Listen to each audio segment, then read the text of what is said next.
Le chrétien qui n'est pas sûr, qui n'a pas eu cette conscience du fait qu'il est pardonné, que ses péchés ont déjà été pardonnés, il vit dans la peur et dans l'insécurité. Et rien que le fait qu'il vit dans cette peur, dans la culpabilité et dans cet esprit d'infériorité, ça entrave sa vie de prière. Vous savez, pour que tu pries et pour que tes prières soient efficaces, tu dois avoir une conscience purifiée. Ta conscience doit être bien placée sur la personne de Dieu, sur sa générosité, son amour. Si tu approches Dieu, n'ayant pas cette pleine conscience que Dieu est plein d'amour et qu'il t'a déjà pardonné, c'est déjà un blocage, c'est déjà un obstacle à ta réceptivité. Voilà pourquoi dans certaines religions, avant le début de chaque service, ils vont commencer toujours par la confession des péchés.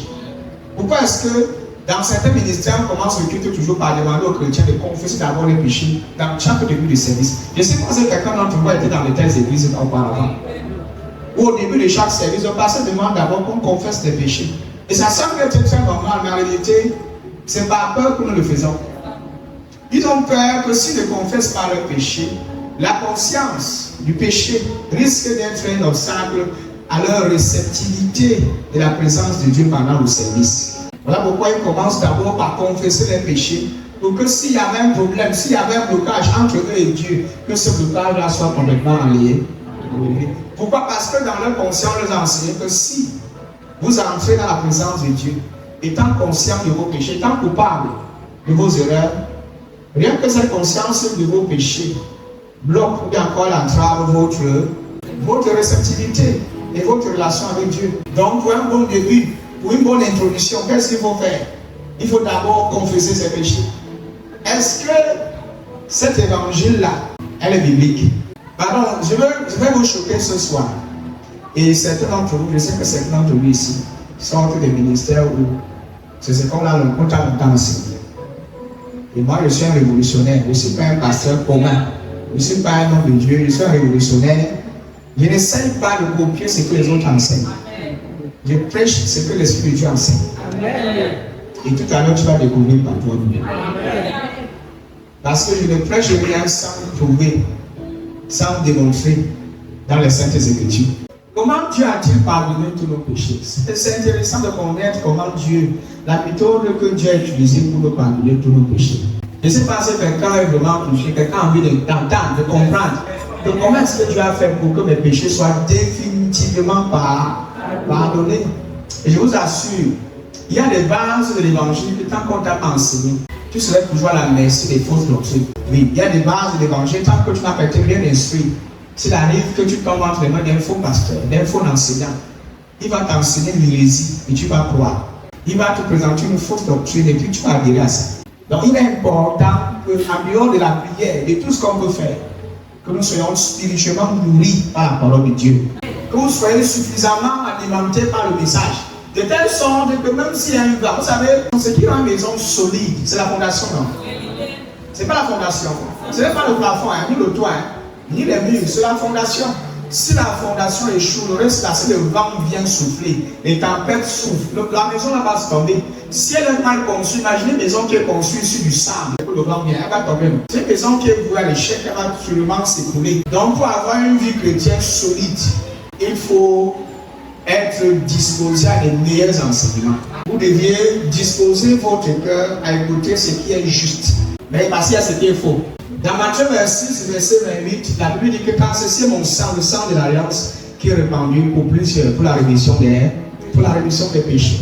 Car ceci est mon sang, le sang de l'alliance qui est répandu pour beaucoup, pour le pardon des péchés. Pourquoi? Vraiment la version qui dit pour le pardon des péchés. Pour le pardon, parce que la définition de mot rémission, c'est pardon des péchés.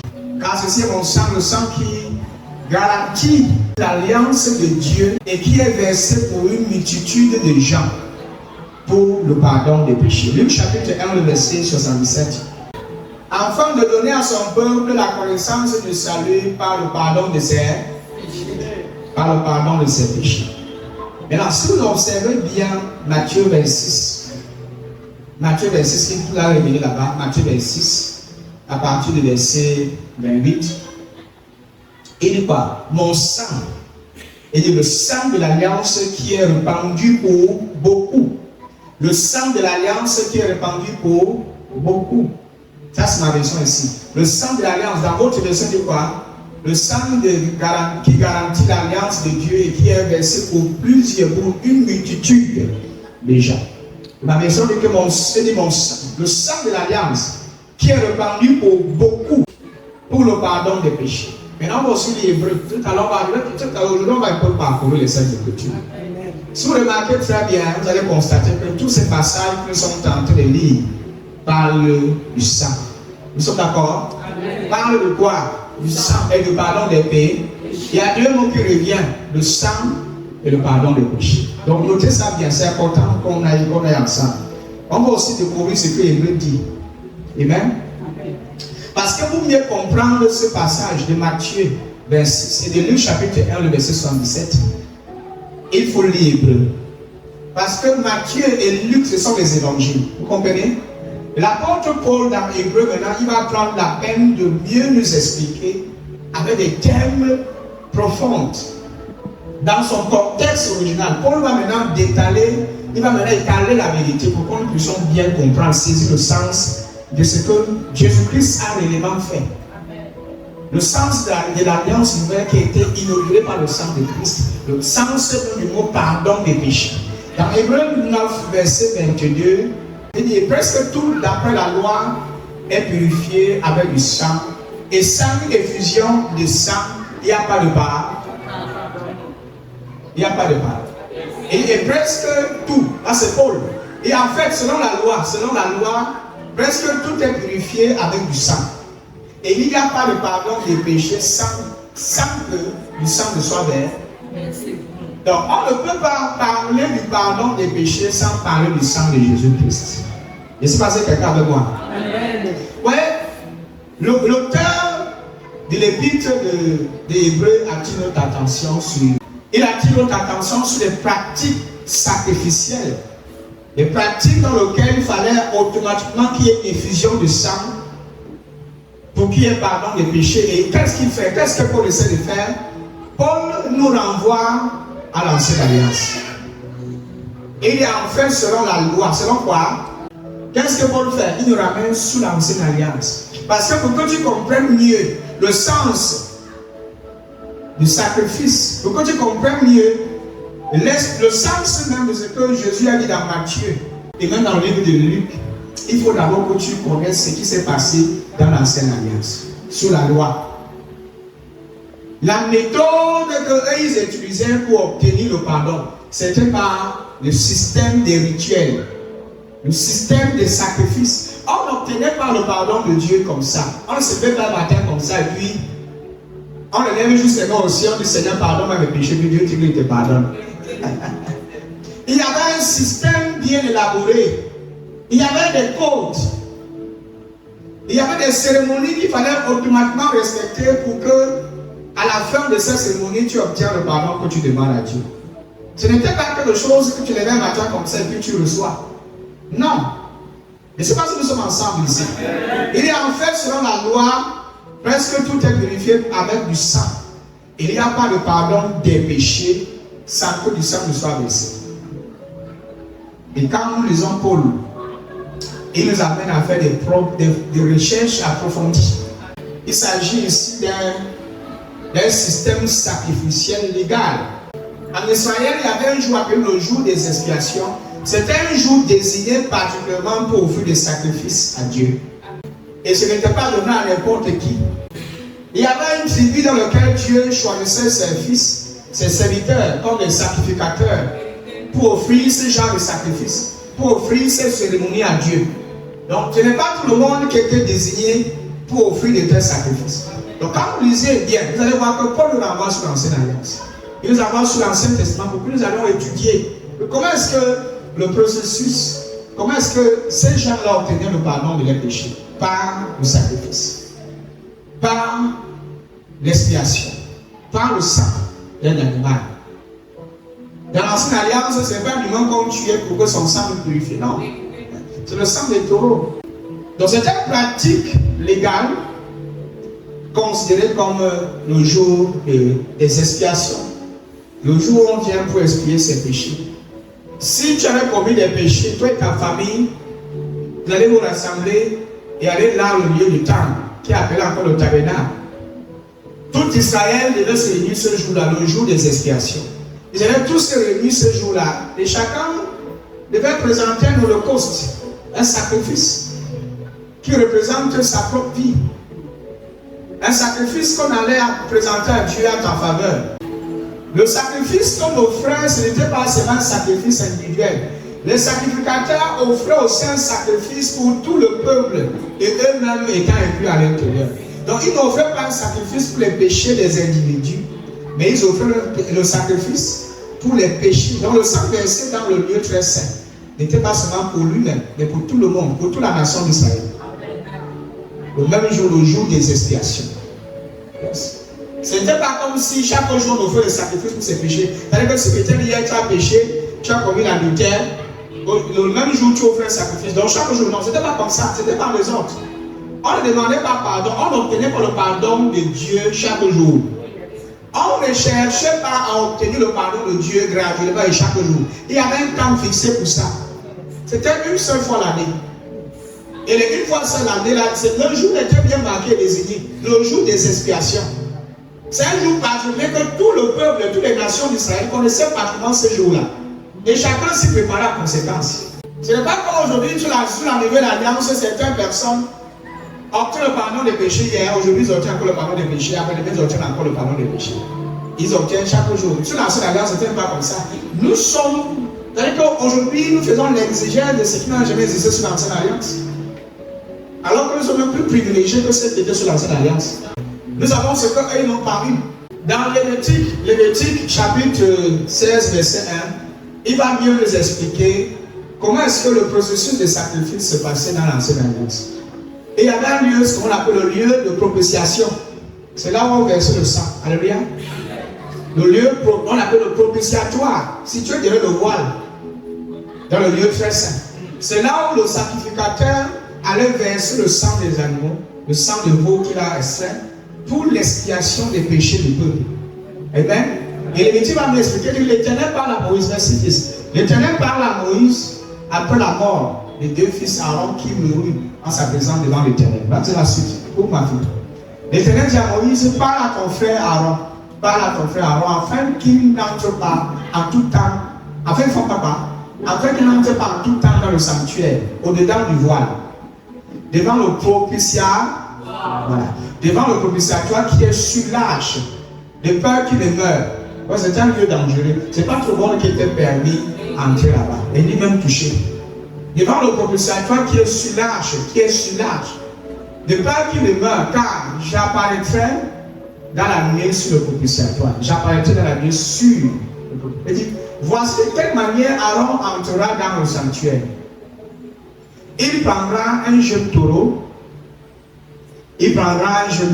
Pour le sacrifier d'expiation et un bélier pour le poste. La suite. La maison où se passe, c'est quelle version? Il se servira de la tunique sacrée de lin. Alors là, on va dire, c'est bien. Il se servira de la tunique sacrée de lin et portera sur son corps des caleçons de lin. Il se servira d'une ceinture de lin et il se couvrira la tête d'une diable lin. Waouh! Le gars la tête bien chaud. Ce sont les vêtements sacrés dont il se revêtira après avoir lavé son corps dans l'eau. Waouh! Ce sont les vêtements quoi? Sacrés. Regarde ce qu'on appelle les vêtements sacrés. Reviens ma fille, tu vas dans le courir. Ce sont les vêtements sacrés dont il se revêtira après avoir lavé son corps dans l'eau. Le verset 5. Il recevra de l'assemblée des enfants d'Israël 2 boucs. Ouais, pour le sacrifice. Ouais, c'est long. C'est un système. Ne dis pas que tu lèves matin comme ça, tu fais n'importe quoi. Non. Il recevra de l'assemblée des enfants d'Israël 2 boucs pour le sacrifice d'expiation et un bélier pour le poste. Le verset qui suit. Aaron offrira son taureau expiatoire et il fera l'expiation par lui et pour sa maison. Il fera quoi? Il fera l'expiation pour lui et pour sa maison. Pour lui-même et pour sa maison. La suite, il prendra les 2 boucs les deux boucs. Le bouc que Dieu a choisi, le bouc émissaire, c'est deux boucs bien différents. Le premier bouc, c'est le bouc que Dieu a choisi. Le deuxième, c'est le bouc émissaire. Il prendra les deux boucs et il les placera devant l'Éternel à l'entrée de la tente d'assignation. Vas-y. Aaron jettera le sort sur les deux boucs. Un sort pour l'Éternel et un sort pour Azazel. La suite. Aaron fera approcher le bouc sur lequel Aaron fera approcher le bouc sur lequel est tombé le sort pour l'Éternel. Voilà. Et il offrira en sacrifice d'expiation. Quand on parle du sort, c'est-à-dire qu'on place deux boucs, on lance au-dessus le sort.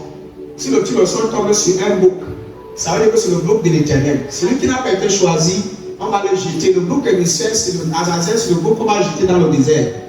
Le bouc sur lequel le sang est tombé, c'est le bouc qu'on va sacrifier pour l'expiation des péchés. Alléluia.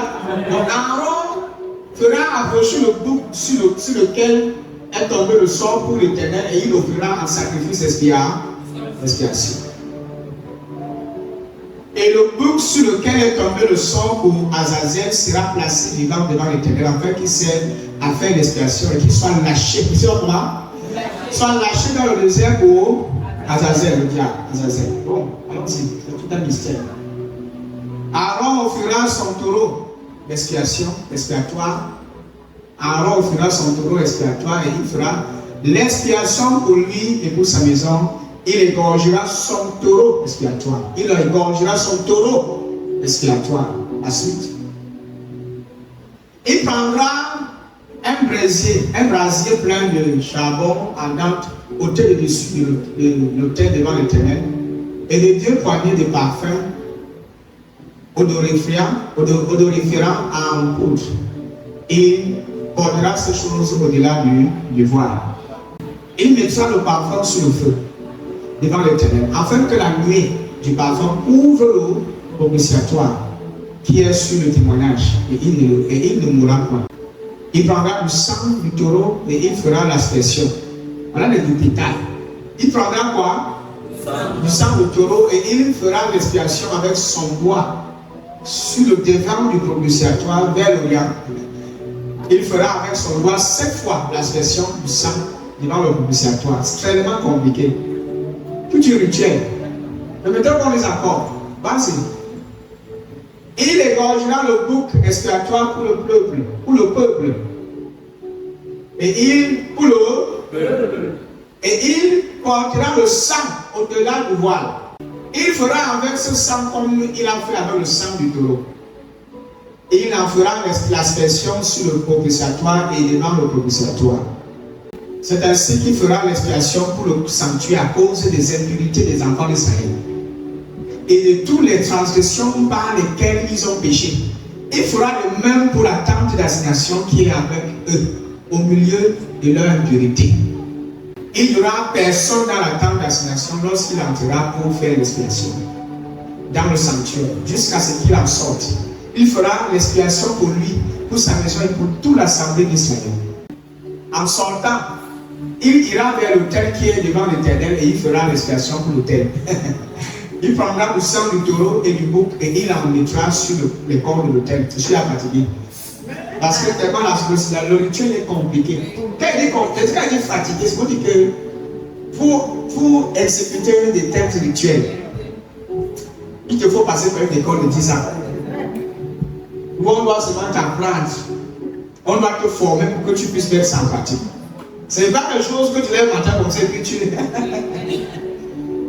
Dieu était strict dans son fonctionnement, dans sa façon de le faire. Et ensemble, il ira vers l'autel qui est devant l'autel, il fera l'expiation pour l'autel, il prendra du sang du taureau et du bouc et il la mettra sur le corps de l'autel. Merci. Il fera avec son doigt 7 fois l'expiation. Ça se répète. Montre-moi le verset 34. Ce sera pour vous une loi perpétuelle, il se fera une fois chaque. Ça sera pour vous une loi perpétuelle. Et il se fera une fois chaque année. Waouh! Une fois chaque année, l'expression pour les enfants d'Israël, à cause de leurs péchés. On fit ce que l'Éternel avait ordonné à Moïse. Une fois l'année. Une seule fois l'année. Parce que je suis sûr que certains vont dire que, comme je disais tantôt, ils vont dire que ce que Daniel est manqué aussi. Dans les Hébreux, vous avez trouvé, ici, voilà ça aussi. Et une fois l'année. Pourquoi est-ce qu'on veut faire tous ces holocaustes, tous ces délits et tout le reste, tous ces taureaux? L'objectif était d'obtenir quoi? C'était quoi le but? Obtenir le pardon des péchés. Le pardon des péchés ne s'obtenait pas juste en demandant pardon à Dieu comme ça. Non, non, il y avait toute une rituel à respecter pour que Dieu vous pardonne pour un an. Hein. Et après un an, vous devez encore offrir le même sacrifice pour obtenir encore un pardon. Et c'était un pardon provisoire et un pardon définitif. Donc le pardon que ce peuple, que ce soit Aaron, Moïse et tous les enfants d'Israël obtenaient, ce n'était pas un pardon définitif. C'était un pardon provisoire, soutenu par le sang des animaux. Et leur péché était couvert et non ôté. C'est-à-dire que quand on choisissait un animal sans tache, un animal pur, il n'a pas de rides. Ce n'était pas un animal qu'on a ramassé n'importe où, un animal boiteux, un animal blessé, ou un animal qui souffre, mais c'est un animal sans tache et sans défaut. Et une fois que l'animal est choisi, qu'est-ce qu'on fait? On le présente au sacrificateur. Tu rassembles tes enfants, ta famille, vous montez au temple. Une fois que vous vous présentez au temple, vous présentez le sacrifice au sacrificateur. Ce n'était pas à toi de faire le sacrifice. Ce n'était pas au pécheur de faire le sacrifice. Le rôle du pécheur était de choisir un animal de certitude. C'est-à-dire qu'un animal qui va porter ton péché. Quand on parle de la certitude, on parle d'un remplaçant, quelqu'un qui va extraire tes erreurs. Et l'animal était bien choisi, il fallait un animal qui n'a pas d'erreur, qui n'a rien. Parce que toi, en tant qu'humain, tu as péché, ton âme est souillée. Pour que ton âme soit purifiée, il faut automatiquement qu'il y ait du sang. Et pour que Dieu te considère encore comme quelqu'un de bien, comme son enfant d'alliance, pour que tu sois encore considéré comme un fils d'alliance, qui est dans l'alliance, tu ne pouvais pas. Dieu était saint, on appelle le saint d'Israël. Donc, pour être un membre de sa communauté, pour être fils de sa famille, il fallait que tu sois purifié. Tout ce qu'on vient de lire là, c'est un processus de purification avant de se présenter devant Dieu pour les 1 an qui doit venir. Parce que tant que tu ne te présentais pas à cette cérémonie et que tu n'offrais pas ton sacrifice, tu étais disqualifié aux yeux de Dieu. Tu étais considéré comme un pécheur aux yeux de Dieu et tu étais maudit. Les conséquences, toutes les conséquences de tes péchés devaient être imputées. Est-ce que quelqu'un te comprend?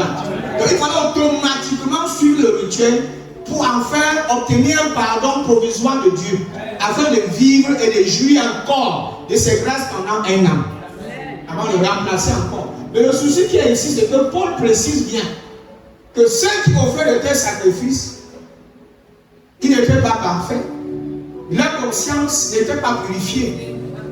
Parce que quand on offre un sacrifice, pourquoi est-ce qu'on offre un sacrifice? C'est pour les péchés. Si tu offres un sacrifice pour tes péchés, ça veut dire que tu es culpabilisé.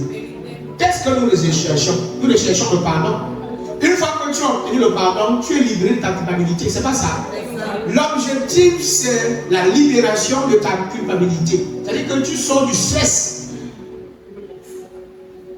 Quand ton frère ou ta soeur t'offense, quand la personne qui t'a offensé te demande pardon, hein? Quand ta soeur qui t'offense te demande pardon, qu'est-ce qu'elle recherche?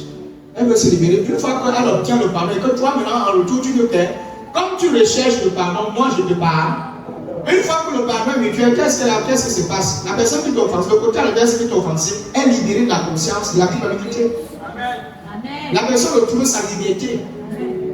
La personne retrouve sa liberté psychologique, mentale, spirituelle. Une liberté même dans l'âme. Et l'échange revient. La collaboration et encore le dialogue revient. C'est pas ça? Les hommes, ces hommes offraient ce genre de sacrifice.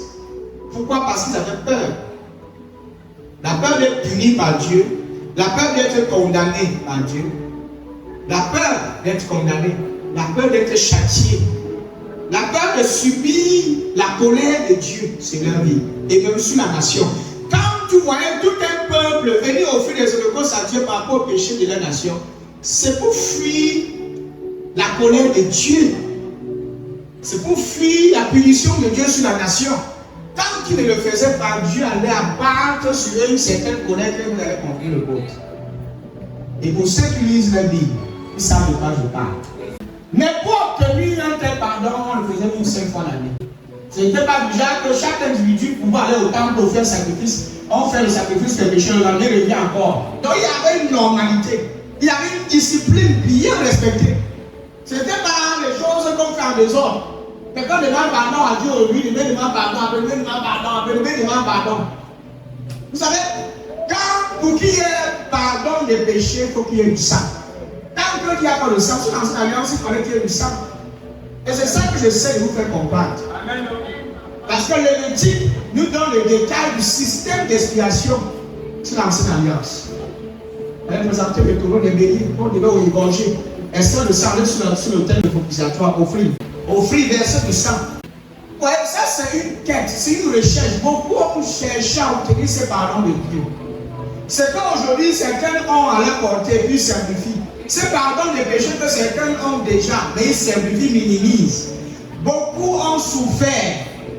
Beaucoup sont passés par des rituels, par des systèmes mosaïques pour obtenir ces pardons de Dieu. Et même malgré ça, le pardon qu'ils ont obtenu sur cette alliance n'était pas un pardon définitif, mais un pardon provisoire qu'il fallait chaque année renouveler par le sacrifice des taureaux des béliers. Il fallait automatiquement renouveler. Pour que vous compreniez le vrai sens, la profondeur de l'œuvre sacrificielle de Christ, il faut que vous compreniez l'ancien système mosaïque. C'est pour ça que dans l'Hébreu, Paul précise, il revient de la loi sur la loi. Il n'y avait pas le pardon des péchés sans le sang. Tant que le sang n'est pas versé, le pardon des péchés est impossible. Amen. Et dans l'Évêtique, il est bien précis, il l'explique. Alléluia. Il presse, dans Hébreu 9, 22, il dit presque tout est purifié par le sang, selon la loi. Et sans effusion de sang, il n'y a pas de pardon des péchés. Amen. Donc, allez à la maison, lisez Lévitique 16, 1 à 34. Prenez le temps de lire tout le chapitre parce que nous allons passer le temps pour lire tout le chapitre. Et tous les passages, il faut expliquer. Parce que c'est toute une histoire, c'est tout un rituel. Et alors, plus tard, je vais dire avec des images du tabernacle, on va projeter ça sur les écrans. Et on va télécharger, et on va projeter ça sur les écrans. Vous allez voir ce que c'est que le tabernacle, le lieu de propitiatoire et tout le reste là. Nous montrer tous ces ustensiles qu'on utilisait dans le temple. Le voir dans la Bible parle, on va vous montrer ça. Parce que si je prêche comme ça, il faut aussi parfois on présente ça avec des images. Avec des images, tu vas mieux comprendre. Tu vas mieux comprendre le sens. Dieu nous a donné des écrans, donc ça va utiliser ça pour des tels programmes. Il y a des points importants pour le jour d'expiation. Donnez-moi le verset 34, Lévitique 16. Revenez Lévitique 16. Donnez-moi le verset 34. Parce qu'il y a un point important pour ce jour d'expiation. Dans Lévitique 16, le verset sur le verset 34, il explique le jour d'expiation. Tout ce que vous voyez là, c'est un jour. C'est un seul jour. C'est en une journée que tout ça se passe. C'est en une journée que tout le rituel va se passer. Donc il n'y a pas. Voilà pourquoi ces gens, et ils devaient faire ça étant debout. Il n'y avait pas la chaise dans le lit. Où le prêtre, le sacrificateur allait s'asseoir, attendre et se reposer. Il n'y avait pas de chaise. Tu entres, tu fais le service et tu ressors. Ce n'était pas un lieu de repos. Ce n'était pas un endroit où on passe le péché et on dort. C'est un lieu de rituel, un lieu de sacrifice. Amen. Amen. Et ce n'était pas un service léger, c'est un service fatigant. Il faut rester debout, il faut ressortir, entrer, monter, descendre. On met tout. Suivre le protocole qui a été instauré par Moïse. Sans foyer à l'une d'entre elles. Tu fais à l'une d'entre elles, tu ne reçois pas le navigant. On te tire, on t'amène dehors mort. Pourquoi tu te subis sans ses conséquences? Mais tu subis des conséquences. Donc quand tu ne restais pas le rituel demandé, tu meurs. Tu meurs dans sa présence. Et il faut connaître avant d'entrer là-bas dedans. Et c'est parce que nous sommes en salle de Jésus. Le verset 34 qui parle, c'est une prescription valable en tout temps. Vous devez l'observer afin d'obtenir une fois par année. Afin d'obtenir une fois par année le pardon de tous les péchés des Israélites. Aaron exécuta tous les ordres que le Seigneur avait donnés à Moïse. Voilà les instructions. Il devait tout exécuter. Pour que ce peuple-ci obtienne le pardon de tous les péchés d'Israël pour un an. Une fois par an. Une seule fois par an. Donc s'il rate, tout l'année là, vous êtes tous coupables, vous allez subir la colère de Dieu.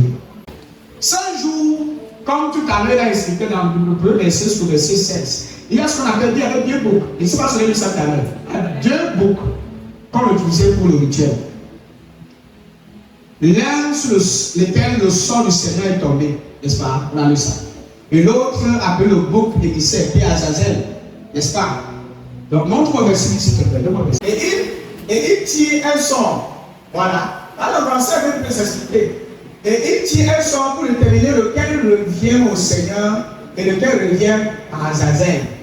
Il présente le bouc attribué par le sort au Seigneur et l'offre en sacrifice pour le pas, pour le.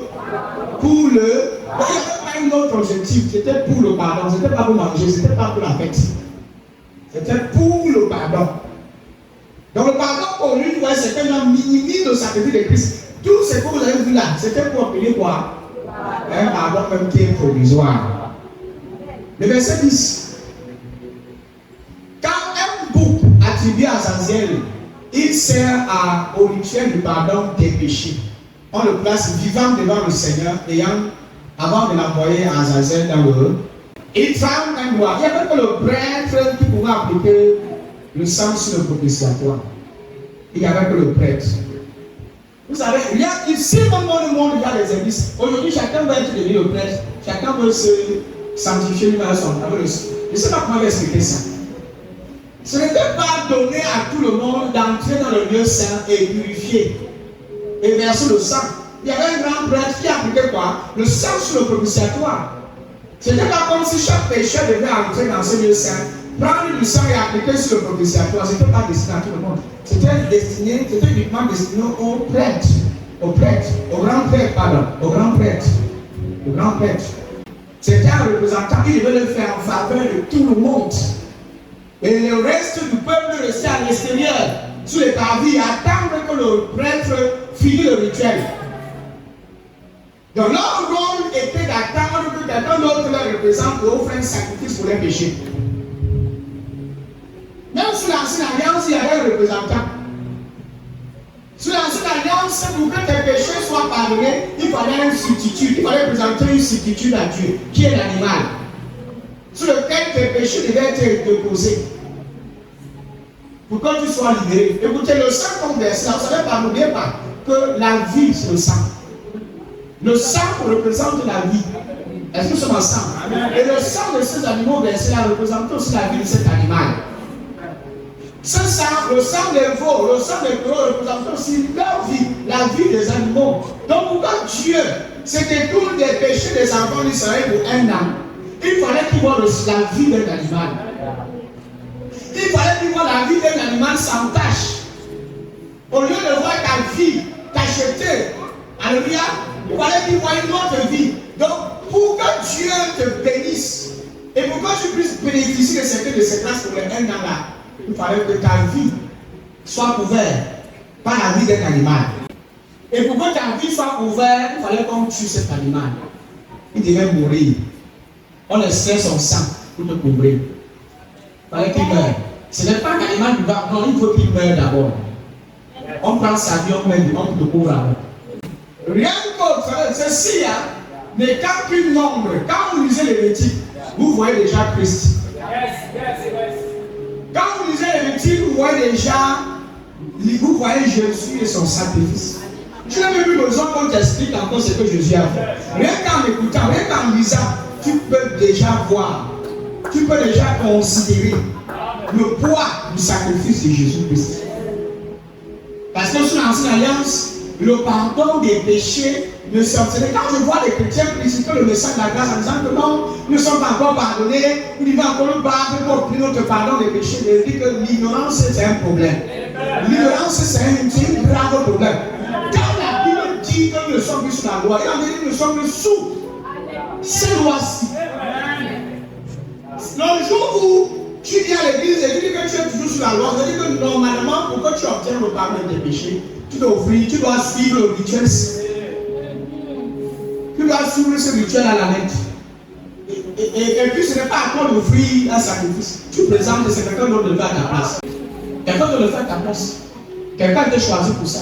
Mais de nos jours, qu'est-ce qui se passe? Chacun est devenu un grand prêtre. Tout le monde est grand prêtre. Qui offre le sacrifice lui-même. Il entre dans le sein des saints, il offre le sacrifice pour ses propres péchés chaque mois. Et c'est chaque jour, chaque heure. Il le fait chaque minute. Et pas entre les mains, les gens sont fait comprendre.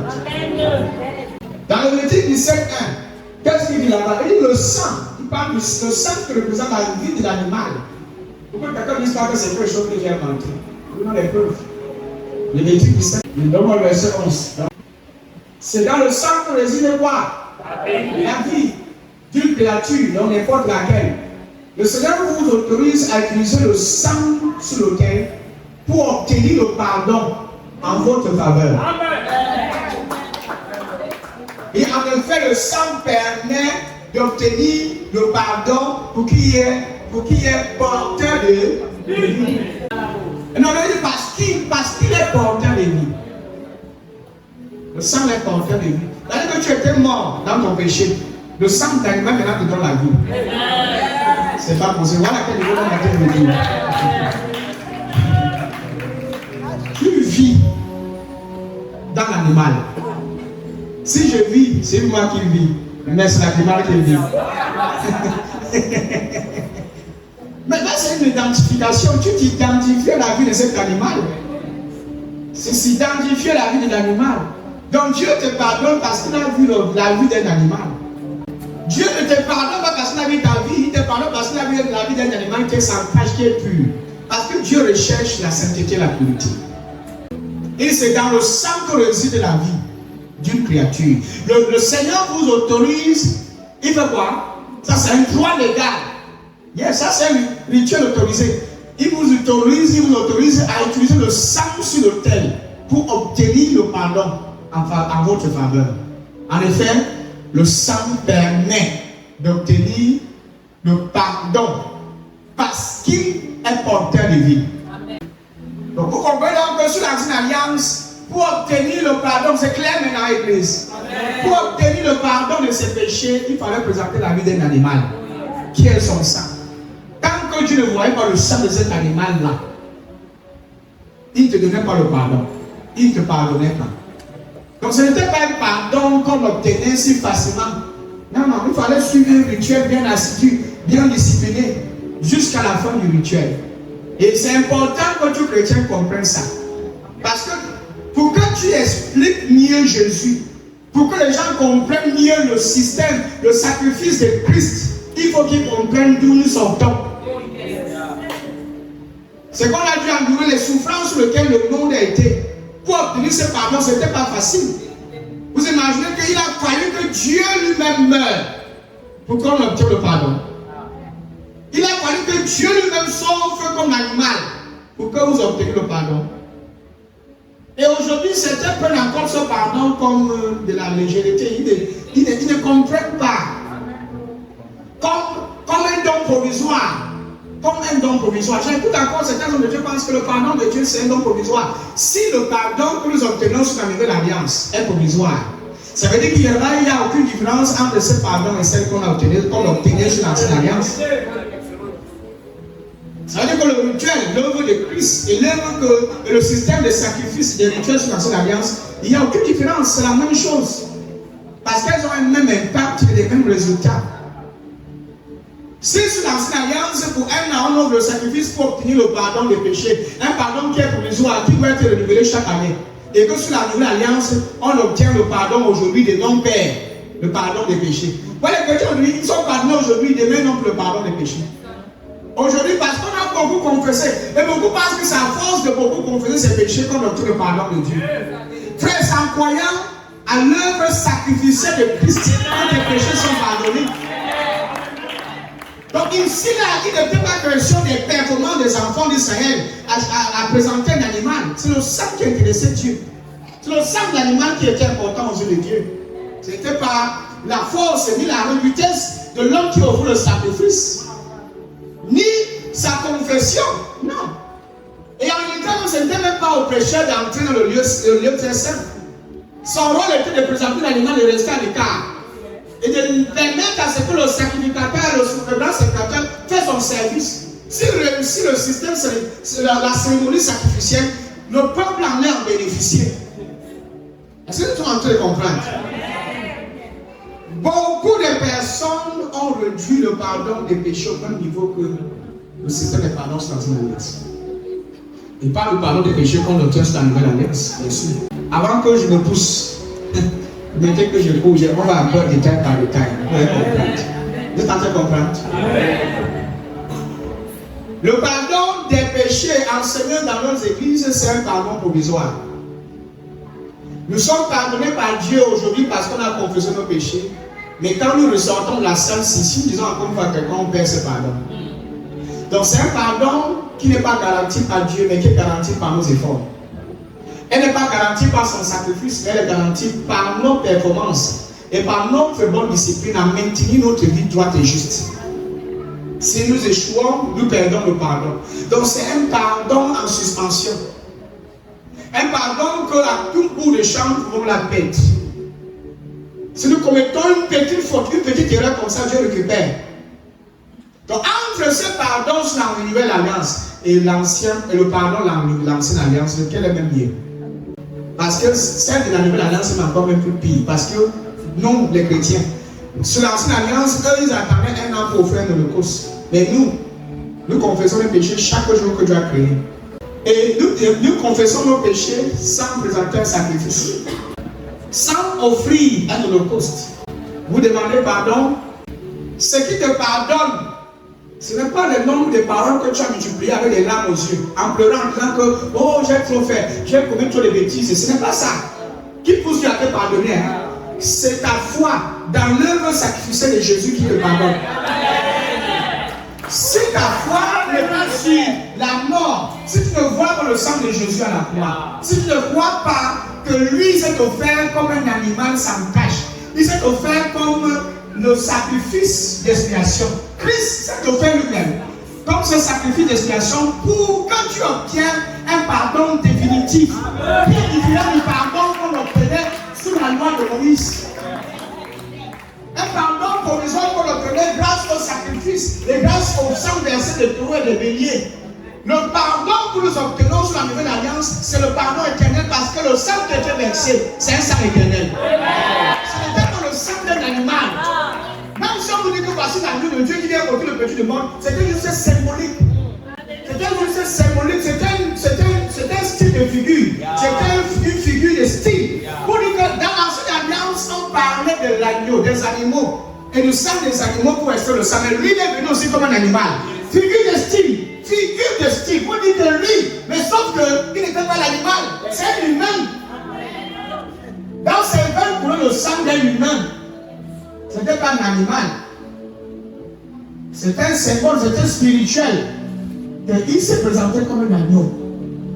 Et son sang qu'il a versé sur la croix là, vous a complètement purifié, lavé et vous a pardonné tous vos péchés. Amen. Ouais, c'est que Dieu regarde, c'est que Dieu recherche, c'est que Dieu veut voir pour pardonner tes péchés. C'est pas ta confession, c'est son sang. Amen.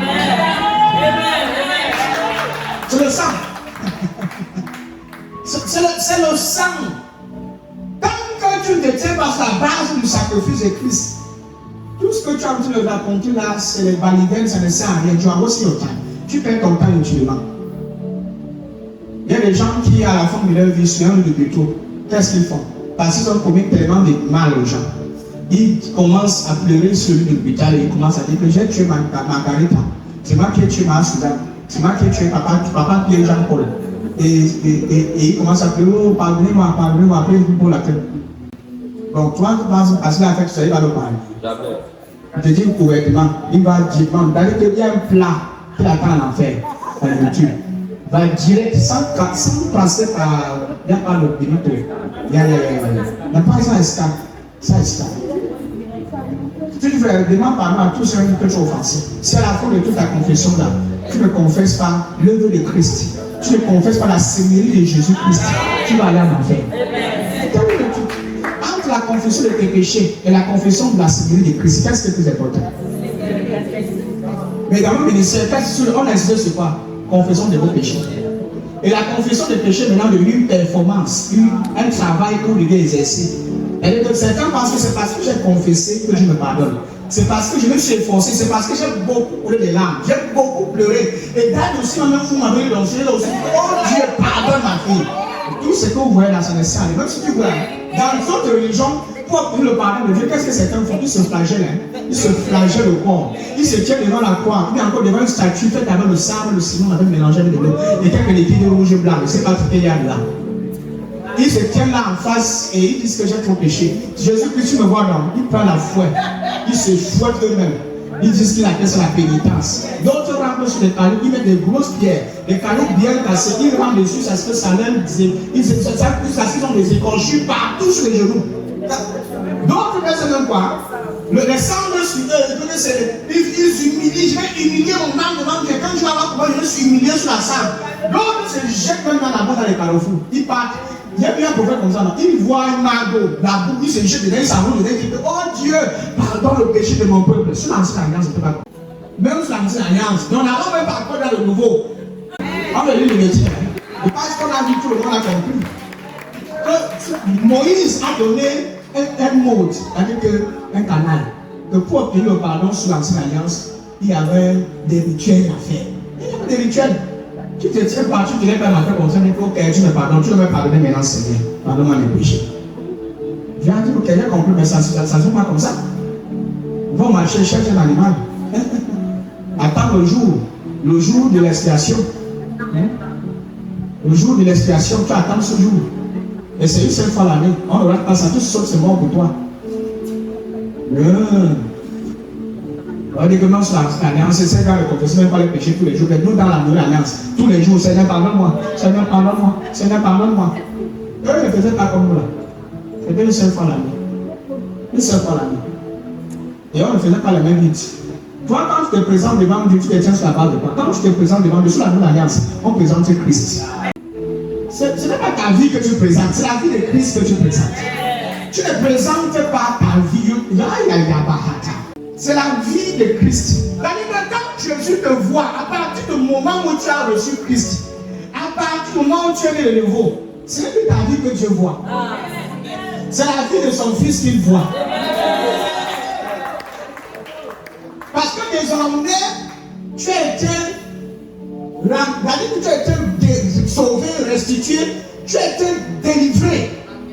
Maintenant, tu es habité par le Christ. Quand tu ouvres les mains, tu les démontres.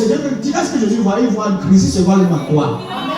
Quand Dieu te voit, il se voit lui-même en toi. Quelqu'un m'a dit, mesdames, par rapport aux erreurs que je fais hier, ça ne veut rien dire. Ce qui est important, c'est que nous sommes en Christ. Et que Christ est en nous. Ne pas avancer. Colossiens 2, 16 à 17. Quand talon a le métier 17, 11. Il n'a dit que la vie est dans le sang, n'est-ce pas? Maintenant, dans le livre de Colossiens, c'est une épître de Paul. Maintenant, Paul vient expliquer la réalité de ce qu'il disait dans Lévitique. De ce qui a été fait dans Lévitique 17, verset 11. Qu'est-ce qu'il dit? Que personne ne vous juge au sujet du manger ou du boire, ou au sujet d'être d'une fête, d'une nouvelle lune, ou des seigneurs ou des sabbats. Vas-y là-dessus. C'était l'ombre de quoi? Les choses à venir. Mais le corps est en Christ. Quand le Christ est venu, une offrande sacrificielle pour que ta famille soit définitivement pardonnée, c'est qui veut t'en laver de l'argent. Que ce pasteur soit un évite de dire franchement qu'il a faim, il a besoin d'aide. Amen. Il n'y a aucune offrande que tu offres sur cet autel qui peut expier tes péchés. La seule offrande qui a expié tes péchés, c'était l'offrande du corps du Christ. La seule offrande que Dieu a agréée, que Dieu a acceptée. Donc il n'y a plus d'offrande particulière que tu pardonnes du Seigneur. Regarde ça. Regarde ce qui pardonne à mes péchés. Dieu te regarde comme si c'est bon pour toi. C'est même une insulte envers son œuvre. Donne-moi Hébreu 9, 12. On va encore lire ça. Jusqu'au verset 23. Hébreu 9 à partir du verset 12. Quand le Christ est entré une fois pour toutes dans le lieu très saint, il n'a pas offert du sang de bouc et de veau. Il a offert son propre sang et nous a ainsi délivrés définitivement de nos péchés. Quand le Christ est entré une fois pour toutes dans le lieu très saint, il n'a pas offert du sang de bouc et de veau. Il a offert son propre sang et nous a ainsi délivrés définitivement de nos péchés. Et nous avons ainsi fait quoi? Délivrés définitivement de nos péchés. Voilà ta Bible, celui pour le mot définitivement. Va bien. Prends le Bible rouge, s'il te plaît. C'est le Bible rouge. Celui le mot définitivement là-bas. Va tu souligner ça. Le jour que la religion va encore t'abominer, va relire ça. Amen. C'est dans ta Bible, définitivement. On a dit quoi? Définitivement. Il y a une différence entre définitivement et provisoirement. Cependant, il y a encore certaines personnes qui vont continuer à croire que nous péchons. Mais ma fille, alors nous faire. Quand le Christ est entré une fois pour toutes dans le lieu très saint, il n'a pas offert du sang de bouc et de veau, selon les études, comme l'étude l'a dit. Non, c'est pas ça qu'il a offert. Il a offert son propre sang et nous a ainsi délivrés définitivement de nos péchés. Donc c'est pour dire que le mot définitivement veut dire éternel. C'est pour dire que quand Christ est entré dans l'ancienne alliance, qu'est-ce que le souverain sacrificateur faisait? Il entrait dans le lieu très saint pour offrir le sang pour le pardon provisoire du peuple d'Israël.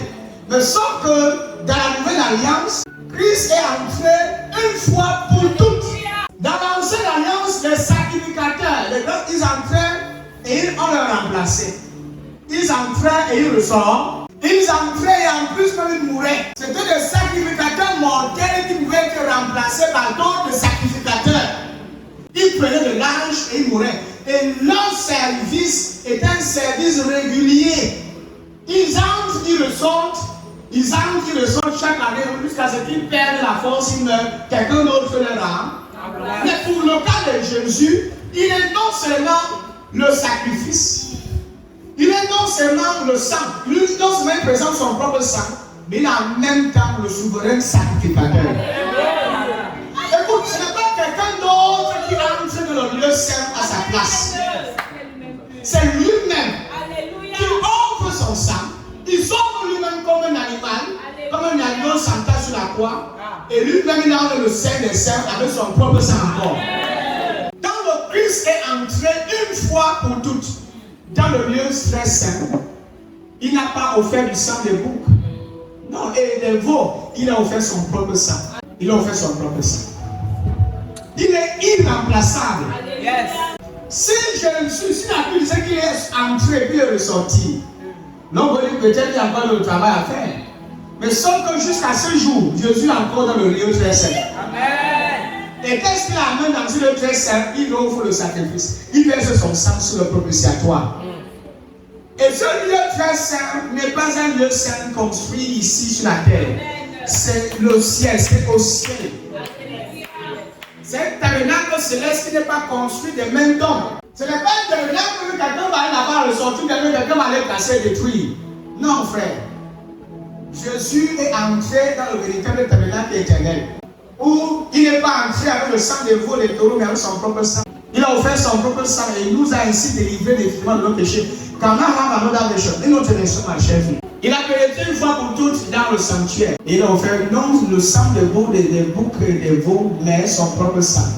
Il nous a ainsi acquis un salut éternel. Donc quand nous parlons du salut, on parle du pardon. Être sauvé veut dire être définitivement pardonné. Amen. Et vous savez ce que les gars définitivement pardonné, ça veut dire que Dieu ne tient plus rien compte de toi. Alléluia. Tu n'as plus de problème avec Dieu. Amen. Oh my God, ça c'est une bonne nouvelle. Amen. Tu n'es plus en guerre avec Dieu. Dieu n'a plus rien contre toi. Il ne t'impute plus ton péché. Amen. Tu es en paix avec ton Père. Amen. Le péché n'est plus un problème entre toi et Dieu. Le péché n'est plus un problème. Regarde-moi très bien ce que je laisse dire ça. C'est la Bible qui dit aussi ça. Parce que si je vais trouver le mot un salut provisoire, là au moins vous allez comprendre que mes confrères ont raison. Mais j'ai trouvé un acquis. Il dit qu'il y a ainsi acquis un salut éternel. Alléluia. Éternel. Je pense que nous avons compris le mot éternel. Non? Il faut encore qu'on utilise le mot éternel. C'est sans fin. Quelque chose qui ne finira jamais. Amen. Il a reçu le don. Il a pris le pardon qu'il t'a donné. Il a gagné ça pour toi. Amen. Il a gagné le pardon là pour toi. Ce n'est pas quelque chose que tu as travaillé pour avoir. Tu n'as rien fait pour avoir ça. C'est ça que le mot acquis. Il a pris ça pour toi. Il a gagné ça pour toi. Et il vient te donner ça gratuitement comme ça que c'est éternel. Avant, il fallait que tu te débarques pour obtenu mon pardon, mais aujourd'hui, je te donne un pardon définitif. Dieu veut que tu sois en paix avec lui pour toujours. Amen. Dieu, cette fois-ci, a pris l'initiative que plus jamais quelque chose viendra encore nous séparer avec lui. Sous l'ancienne alliance, l'homme pouvait pécher. Il pouvait être en bon terme avec Dieu le matin et le soir, il n'est plus en bon terme avec Dieu à cause du péché. Donc le péché a toujours été ce problème entre l'homme et Dieu. Dieu étant un Père saint, qui veut une famille sainte, il veut une communauté sainte, il a donc élaboré un nouveau plan pour rendre son peuple saint par lui-même. Et pour le faire, il a dû s'offrir lui-même comme sacrifice. Donc tout le système que vous voyez, Dieu instaure à Moïse, Dieu demande à Moïse d'instaurer dans leur loi, comme la loi de Moïse, pour qu'il soit saint. C'était pour que ce peuple-là se préserve. C'était pour qu'il se purifie. Et aussi, en quelque sorte, c'était pour que la loi-là expose leurs erreurs. Écoutez, l'église, nous avons un Dieu merveilleux. Il n'a jamais souhaité que son peuple soit séparé de lui. Cette fois-ci, Dieu veut mettre un terme à cette guerre. Amen. Dieu veut mettre un terme à ce problème. Alléluia. En détruisant le péché. Amen. En mettant fin au règne du péché. Amen. En mettant fin au règne de Satan. Pour désormais nous demeurons éternellement avec lui. Amen. Nous sommes en bon terme avec Dieu. Amen. Pendant que je parle, Dieu va te rappeler ce que tu as fait hier. Maintenant, si le Dieu te rappelle ce que tu as fait hier, rappelle ce que Jésus a fait depuis il y a 2000 ans. Rappelle ce que Jésus a fait de ça 2000 ans. Si le diable te donne l'impression que ton péché est plus puissant que le sacrifice de Christ, dis-lui que le sacrifice de Jésus est plus puissant que tes fautes. Amen. Écoutez-moi, si le sang d'un animal pouvait purifier un pécheur, imagine maintenant le sang de l'agneau, le sang de Jésus-Christ. Je ne sais pas si quelqu'un te comprend.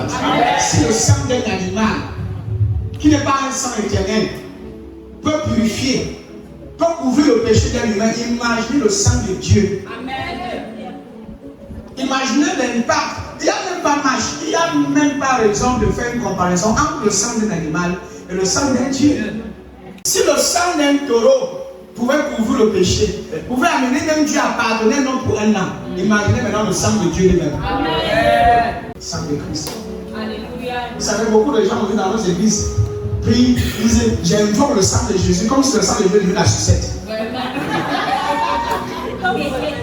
D'autres mettent dans les boîtes, d'autres mettent dans les sachets, d'autres mettent le sang. Et puis on prend non, ils mettent le liquide rouge là-dedans, le collant à l'intérieur, ils mettent un peu à l'intérieur, ils disent que vous mettez ça chez vous, ça vous protégez. Toutes ces choses que la Dieu mettez chez vous là, c'est un père. Vérité. Combien de choses je vous dis là? Le sang de Jésus-Christ n'a pas été destiné à couvrir vos toits, à couvrir vos maisons. Il a donné son sang pour que tu obtiennes le pardon de tes péchés. Amen. Jésus n'a pas donné son sang pour que tu couvres tes péchés. Je suis avec. Pour que tu couvres ta voiture, ton drap, ton lit, tes chaussures. Non. Pour à quel niveau les gens ont réduit le sang de Christ? Parce qu'on a mis un passage de méthode des pauvres, on dit que c'est le sang. Nous, on a mis ça a changé dans la nouvelle alliance. Jésus n'a jamais dit que les chrétiens doivent appliquer son sang pour couvrir la maison. Amen. Les anges ont reçu le rôle de couvrir vos maisons. Le sang de Jésus-Christ. C'est aux anges de Dieu de vous garder, de garder vos maisons. Si tu veux la protection, demande à Dieu qu'il envoie tes anges. Ils vont te couvrir. Mais le sang, quand on parle du sang de Christ, on parle du pardon. On parle de l'annulation totale de tous vos péchés. Pour ça, vous voyez dans ce ministère, vous allez jamais voir quelque part avec nous prions que le sang de Jésus-Christ purifie nous, que nous invoquons le sang de Jésus. Nous faire une défense en disant que le sang de Jésus, le démon tombe jamais, vous voyez jamais vers ça. Parce que pour certaines personnes, vous chassez le démon, il faut que tu dis le sang de Jésus. Je me couvre dans le sang, je me plonge, je nage, j'entre, je bois. Bon, là, ici, depuis que tu ne dis non pas ça, qu'est-ce qu'il y a? Tu ne réussis pas, tu n'as pas une relation avec Dieu. C'est tout ça. La religion.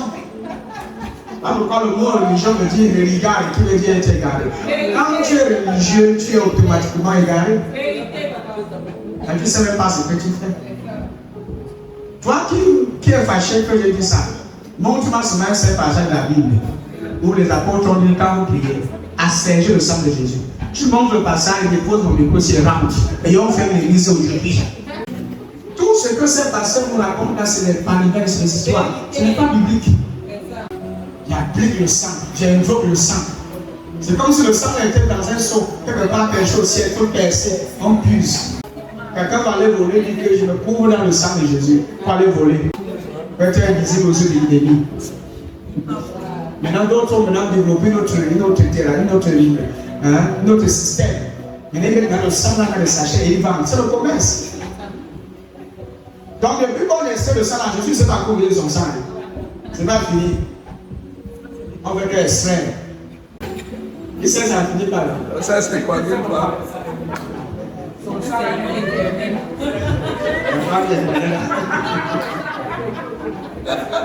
Elle est quoi, d'une part? Oh my God! Tu écoutes ce message. Tu écoutes un autre message contradictoire à celle-ci. Tu auras les démandaisons. Comme ça, à celle-ci, tu auras les démandaisons. Voilà pourquoi un vrai fils de cette maison ne peut pas guider. Parce qu'il connaît la qualité qu'il a. Ceux qui parlent là, c'est ceux qui sont pour autre chose. Ils ne sont pas là pour Jésus-Christ. Quelqu'un qui est ici pour le message et qui écoute de tels enseignements, vous savez que c'est la fondation. J'ai enseigné un pasteur qui a fait des écoles de théologie. Le jour où il m'a écouté enseigner, il m'a dit que vraiment je rêvais de 4 ans de l'école biblique. On m'a rien enseigné. C'est qu'elle a oublié.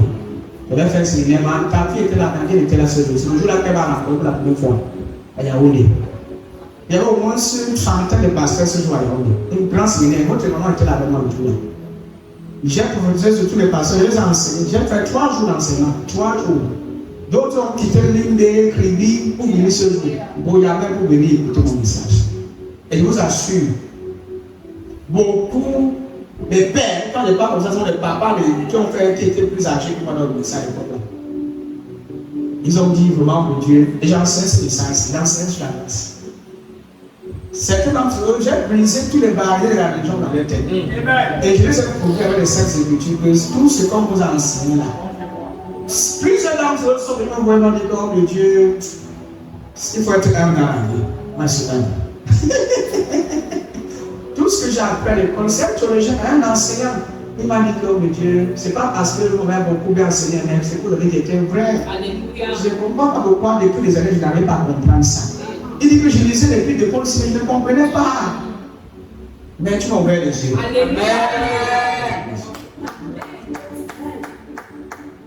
Mais parfois, je me rends compte que parfois, il faut faire n'est pas le juste ce soir. Et quand parfois, il sort même que ouais, les gens le célèbrent à l'est.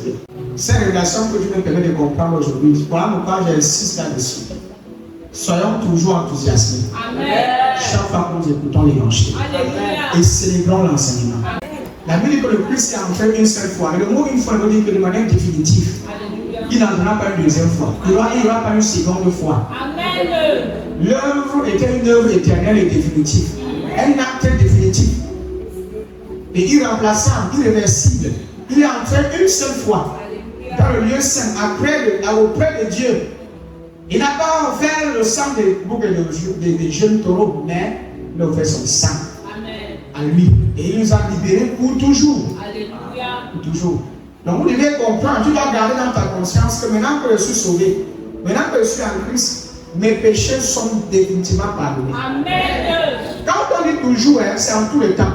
Le mot éternel veut dire que tous les temps sont inclus à l'intérieur. Ça veut dire que les péchés de toutes les années, de certains jours, nous sommes appelés éternels. Amen. J'essaie d'éterner pour que tu comprennes. Quand on dit que pardonner pour toujours, libérer pour toujours, on a dit tout. Il y a toujours, s'il y a toujours, s'il y a pas la fin. Et ça veut dire que c'est un toujours continuel. Qui n'a pas de fin. Alléluia. Donc il n'y a pas un jour où Dieu va s'arrêter et dire que j'arrête. Si vous voulez vivre le miraculeux, croyez à ce message. Si vous voulez voir la face, si vous voulez expérimenter la vraie puissance de la grâce de Dieu, croyez à ce message. Beaucoup pensent qu'ils sont ce qu'ils sont aujourd'hui en tant que chrétiens grâce à leurs efforts. Mais je vous dis la vérité, c'est grâce à Dieu. C'est sa miséricorde qui vous maintient là où vous êtes. Même ceux qui donnent l'apparence, qui présentent l'apparence des gens saints, plus que tout le monde là, c'est la grâce de Dieu. La grâce. Tous ceux que vous trouvez sur les réseaux sociaux, passant le temps à critiquer les chrétiens, à critiquer les autres pasteurs, lui-même là, c'est la grâce qui le maintient là où il est là. Hébreux 10, 1 à 21. Selon la coutume, selon quoi? On repart le sang des boucs et des taureaux et les cendres des vaches brûlées sur ceux qui ont fait une faute. Ceux qui ont fait une faute, c'est tranquille. Ceux qui ont péché. Ensuite, leur corps est purifié de cette faute. Le corps. Et ils peuvent de nouveau célébrer le culte. Si cela est vrai, écoutez bien. Quand le verset 13, c'est la finalité, c'est comme si il a affirmé quelque chose. Il est en train de faire un exemple, il est en train de faire une comparaison. Et il dit, si cela est vrai, le sang du Christ doit être encore beaucoup plus puissant. Le Christ est entré une fois pour toutes dans le lieu saint, n'est-ce pas? Amen. Auprès de Dieu. Il n'a pas offert le sang des boucs et des jaunes taureaux, mais il a offert son sang à lui. Quand le Christ est entré une fois pour toutes dans le lieu très saint, il n'a pas offert le sang du sang des boucs et des veaux, il a offert son propre sang. Et il nous a ainsi délivrés définitivement de nos péchés. Le verset 13. Le sang des boucs et des taureaux et les cendres de la vache brûlée que l'on répand sur les personnes impures par rapport au rite les purifie de cette souillure extérieure. Cette souillure extérieure dans le corps. La suite. S'il en est bien ainsi, combien plus efficace encore doit être le sang du Christ? Alléluia. Il y a un point là. Le point là, c'est quoi? L'exclamation. Par l'Esprit éternel. Quelqu'un voit ça? Par l'Esprit quoi? Par l'Esprit éternel. Il s'est offert lui-même à Dieu comme sacrifice parfait. Il y a plus à compléter là-bas. Il y a plein d'autres sacrifices. Le sacrifice était parfait. Sacrifice parfait. Son sang purifiera notre conscience des actions néfastes pour que nous puissions servir le Dieu vivant. N'oublions pas que la cendre des vaches, le sang des taureaux purifiait plutôt l'extérieur. C'était la purification du corps. C'est le verset 13, le verset 12. Verset 13, c'était la purification du corps. Mais le sang de Christ nous a purifiés à l'intérieur. Nos consciences. Quand tu parles de la conscience, c'est le cœur même du sujet. Parce que quand tu commets une bêtise, c'est ta conscience qui te condamne et te juge. On parle là de la culpabilité, le stress, la peur, d'être puni, d'être frappé par Dieu. Quand tu crois, la Bible, quand tu crois, le sang de Christ purifie ta conscience. Et elle purifie ta conscience de foi, de quoi? De toutes les actions néfastes. Donc de toutes les mauvaises actions, de toutes les mauvaises choses que tu as dû faire et que tu feras. Alors le sang de Christ purifie ta conscience. Maintenant, si ta conscience est désormais purifiée, tu es libre. Tu n'es plus culpabilisé. Tu n'as plus peur. L'homme rend la pureté extérieure. Mais Christ, voyez la comparaison, il compare que leur purification était une purification extérieure.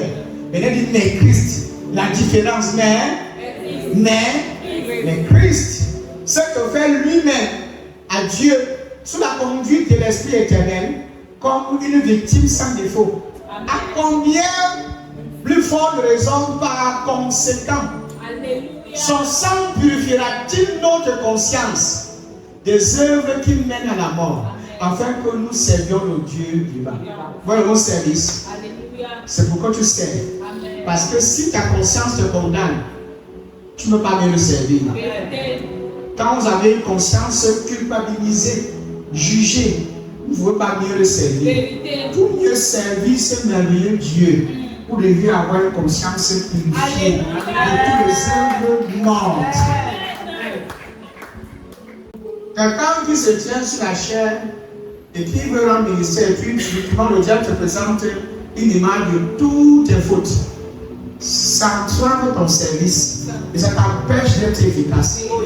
Parce que chaque fois que tu vas vouloir bouger, dans certains ministères, tu vas voir un pasteur qui veut prier pour délivrer quelqu'un, le démon va commencer à dire que tu as péché. Et il va commencer à diminuer, il va commencer à trembler. Ouais, les gens ont peur.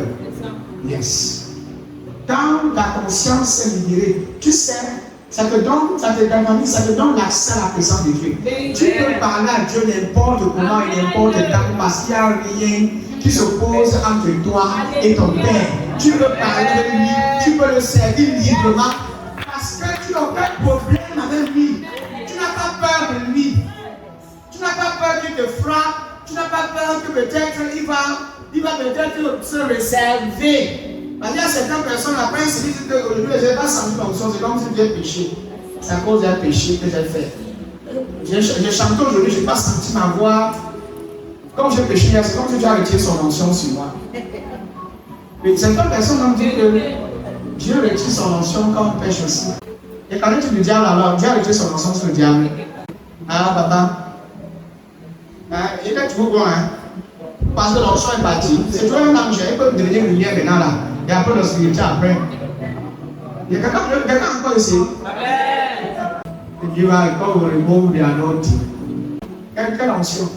Allez lire l'histoire de Moïse, vous allez comprendre. Le péché n'est plus un problème aujourd'hui. Alléluia. Toi qui es le nouveau. Amen. Et ça, c'est Dieu à avaler, mais c'est la vérité. C'est la stricte vérité. Parce qu'on peut lire la suite du verset. Alors, courons un peu vite, le temps est contre moi. Courons. Attends une seconde. Le verset 15, il dit voilà pourquoi il dit pour qui Jésus, n'est-ce pas? Il est le médiateur d'une alliance nouvelle, afin que ceux qui sont appelés reçoivent l'héritage éternel. L'héritage éternel.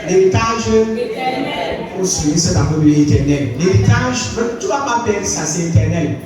L'héritage éternel que Dieu les avait promis. Car une mort est intervenue. Une mort est intervenue pour libérer de leur culpabilité les hommes qui avaient péché sous la première alliance. Donne-moi notre version, ma fille. Et c'est pour cela qu'il est le médiateur d'une nouvelle alliance, afin que la mort étant intervenue pour le rachat des transgressions commises sous la première alliance, ceux qui ont été appelés reçoivent l'héritage éternel qui les a été promis. Notre version. Et voilà pourquoi le Christ est l'intermédiaire d'une alliance nouvelle, afin que ceux qui ont été appelés par Dieu puissent recevoir les biens éternels qu'il a promis au ciel. Ils le peuvent, parce qu'une mort est intervenue, grâce à laquelle les humains sont délivrés des fautes. Ils sont délivrés de quoi? Des fautes commises sous la première alliance. Alléluia. Aux yeux de Dieu, Dieu ne considère plus les péchés. En fait, celui qui considère les péchés, c'est toi. C'est toi qui considères encore les péchés. C'est toi qui passes autant encore à considérer ces péchés. Là où il y a un testament, il est nécessaire de prouver que celui qui est là établi est mort.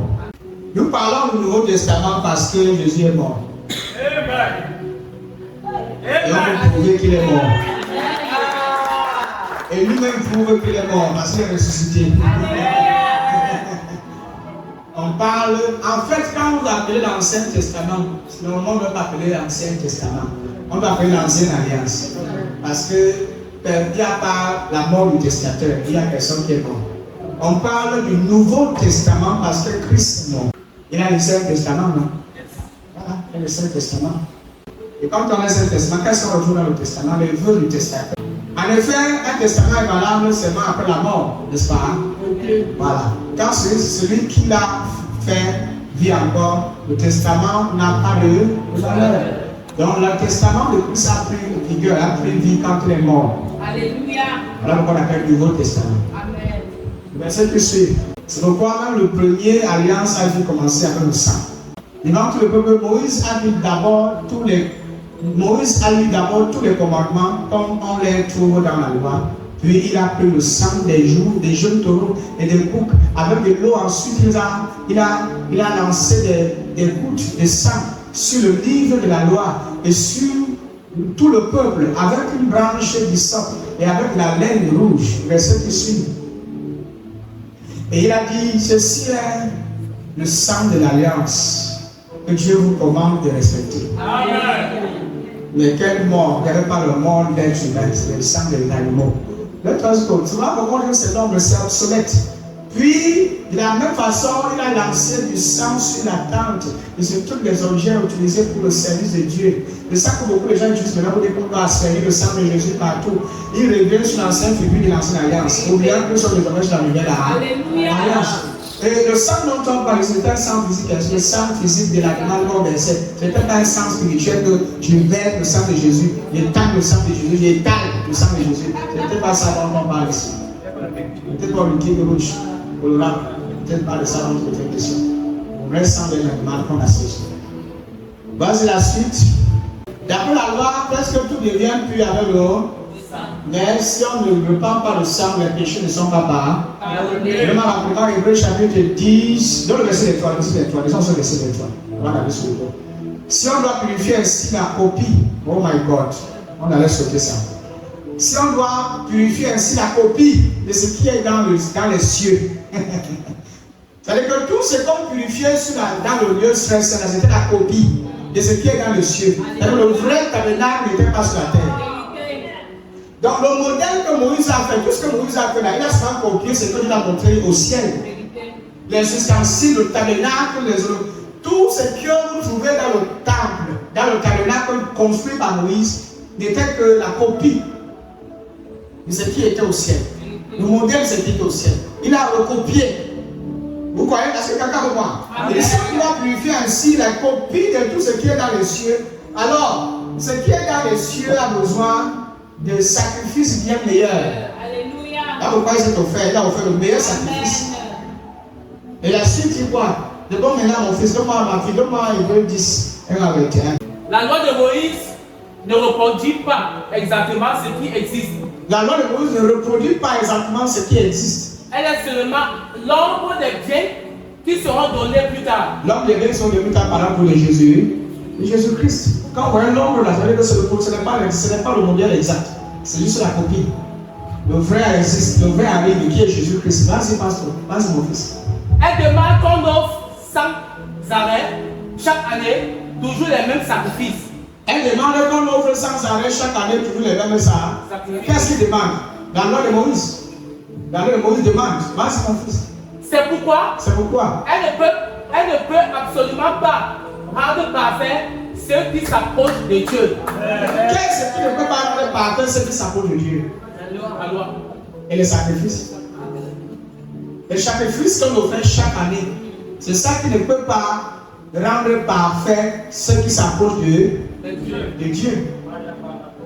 Donc ceux qui offraient ces sacrifices dans l'ancienne alliance, qu'est-ce qu'ils recherchaient? La perfection. Ils recherchaient une certaine forme de purification afin de mieux approcher Dieu. Afin de mieux être en communion avec Dieu. C'est pas ça. Mais sauf que ce système de sacrifice ne pouvait pas lui donner ce libre accès. C'était quasiment impossible, mais voire même difficile. Vas-y, mon fils. C'est pourquoi. Sinon, ceux qui rendent ce culte à Dieu seraient lavés de leurs péchés une fois pour toutes. Et que normalement, sinon, si c'était purement puissant et c'était efficace, c'est que ceux qui rendent ce culte à Dieu seraient lavés pour toujours de leurs péchés. Tel n'est pas le cas, et ce qui n'est pas le cas. Et sinon, ceux qui rendent ce culte à Dieu seraient lavés de leurs péchés une fois pour toutes. Vas-y, mon fils. Ils ne se sentiraient plus du tout coupables et on n'offrirait plus aucun sacrifice.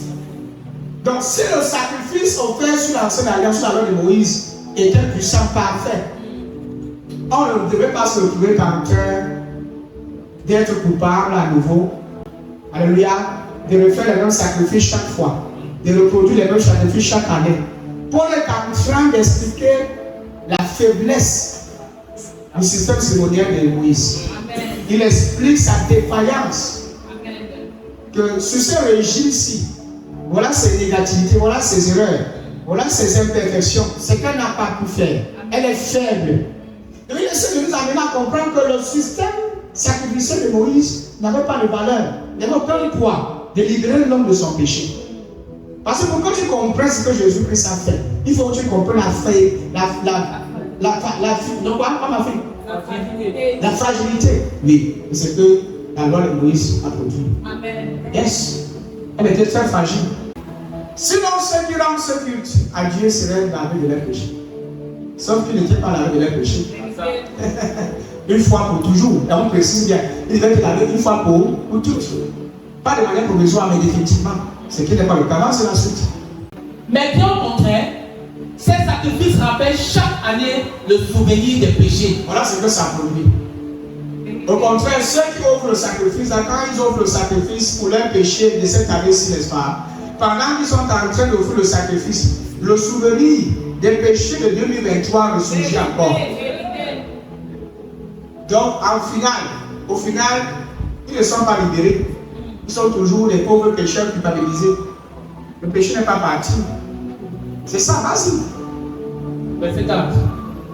Parce que le sang des taureaux et des boucs ne peut pas enlever les péchés. Alléluia. Faut stop. Parce que le sang, c'est le résultat. Voilà. Parce que le sang des taureaux et des boucs ne peut pas enlever les. Il n'a pas dit couvrir. Alléluia. Il n'a pas dit couvrir, il a dit enlever. Ça ne peut pas enlever les péchés. Voilà, alors il est faible. La suite. C'est pourquoi, au moment où le Christ va entrer dans le monde, il dit à Dieu, tu n'as pas voulu de sacrifice, ni d'offrande, mais tu m'as fait un corps. Voilà la déclaration forte que Jésus peut s'en faire. Alléluia. Tu n'as pas voulu de sacrifice, ni d'offrande, mais tu m'as fait un corps. Ça veut dire que tous ces systèmes-là, toutes ces cérémonies qu'on faisait dans l'Ancienne Alliance, Dieu n'a jamais agréé. C'est très wasting time. On perdait juste le temps. On a gaspillé la viande pour rien. Les viandes brûlées, les vaches brûlées, la sang des vaches et tout ça.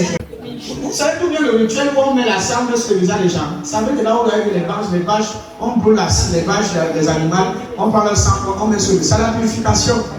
C'est encore dans nos églises aujourd'hui. On met la cendre sur ton visage. La cendre, la cendre, on a vu ça tout à l'heure, non? Mais sachez que tout ce que vous voyez là, aujourd'hui, je connais des pasteurs qui demandent encore chrétiens de venir à l'église avec les taureaux, avec les animaux. Pourquoi on les sacrifie pour les péchés? Il y en a, les gars profitent, ils utilisent les passages des bêtises pour manger. Ils ont très faim. Ils utilisent ça pour se faire de l'argent. Et en plein but comme ça, ils font les cultes particuliers de purification. Les cultes de purification. Je connais comme ça qui est au Congo. Il fait ça. Et c'est un prophète. Il faut voir son ministère. Et les gens le suivent. Les gens viennent, il fait le culte des lampes, les gens viennent les lampes, et ils demandent à ce que les gens viennent les taureaux. On achète, les gens vont acheter. Les chèvres, tout ça, là, le gars mange. C'est comme ça qu'il prend le poids. Et c'est le même système qui continue. Quand on était encore les païens, qu'est-ce qu'on faisait? On partait acheter beaucoup d'eau marabout. Non seulement on n'a rien vu, il va manger ton poulet pour rien. Il fallait acheter un bon corps. Avec la viande bien tendre, tu vas s'asseoir, manger ta peau là bien. Et puis ta vie sera toujours moutille sans changement. C'est pourquoi au moment où le Christ va entrer dans le monde, là au moment où lui-même va entrer dans le monde, il parle. Il dit, tu n'as pas voulu de sacrifice ni d'offrande, mais tu m'as fait un corps. La suite du corps m'a fait. Les animaux brûlés sur l'autel et les Quand sacrifices. Jésus dit que tu m'as fait un corps, c'est pour dire qu'il est le sacrifice. Le meilleur, c'est que Dieu a choisi, tu m'as fait un corps. Alléluia. Et le seul sacrifice que Dieu a créé, que Dieu a accepté, c'est le sacrifice du corps de Christ. Et non le sacrifice des taureaux, des veaux et des bœufs. Non. Il dit quoi ici? Les animaux brûlés sur l'autel et les sacrifices pour les péchés ne te plaisent pas. Vous avez compris? Dieu n'est pas ça. Le jour où quelqu'un t'appelle que vient avec la chair, Dieu dit que tu n'as pas la main à gaspiller.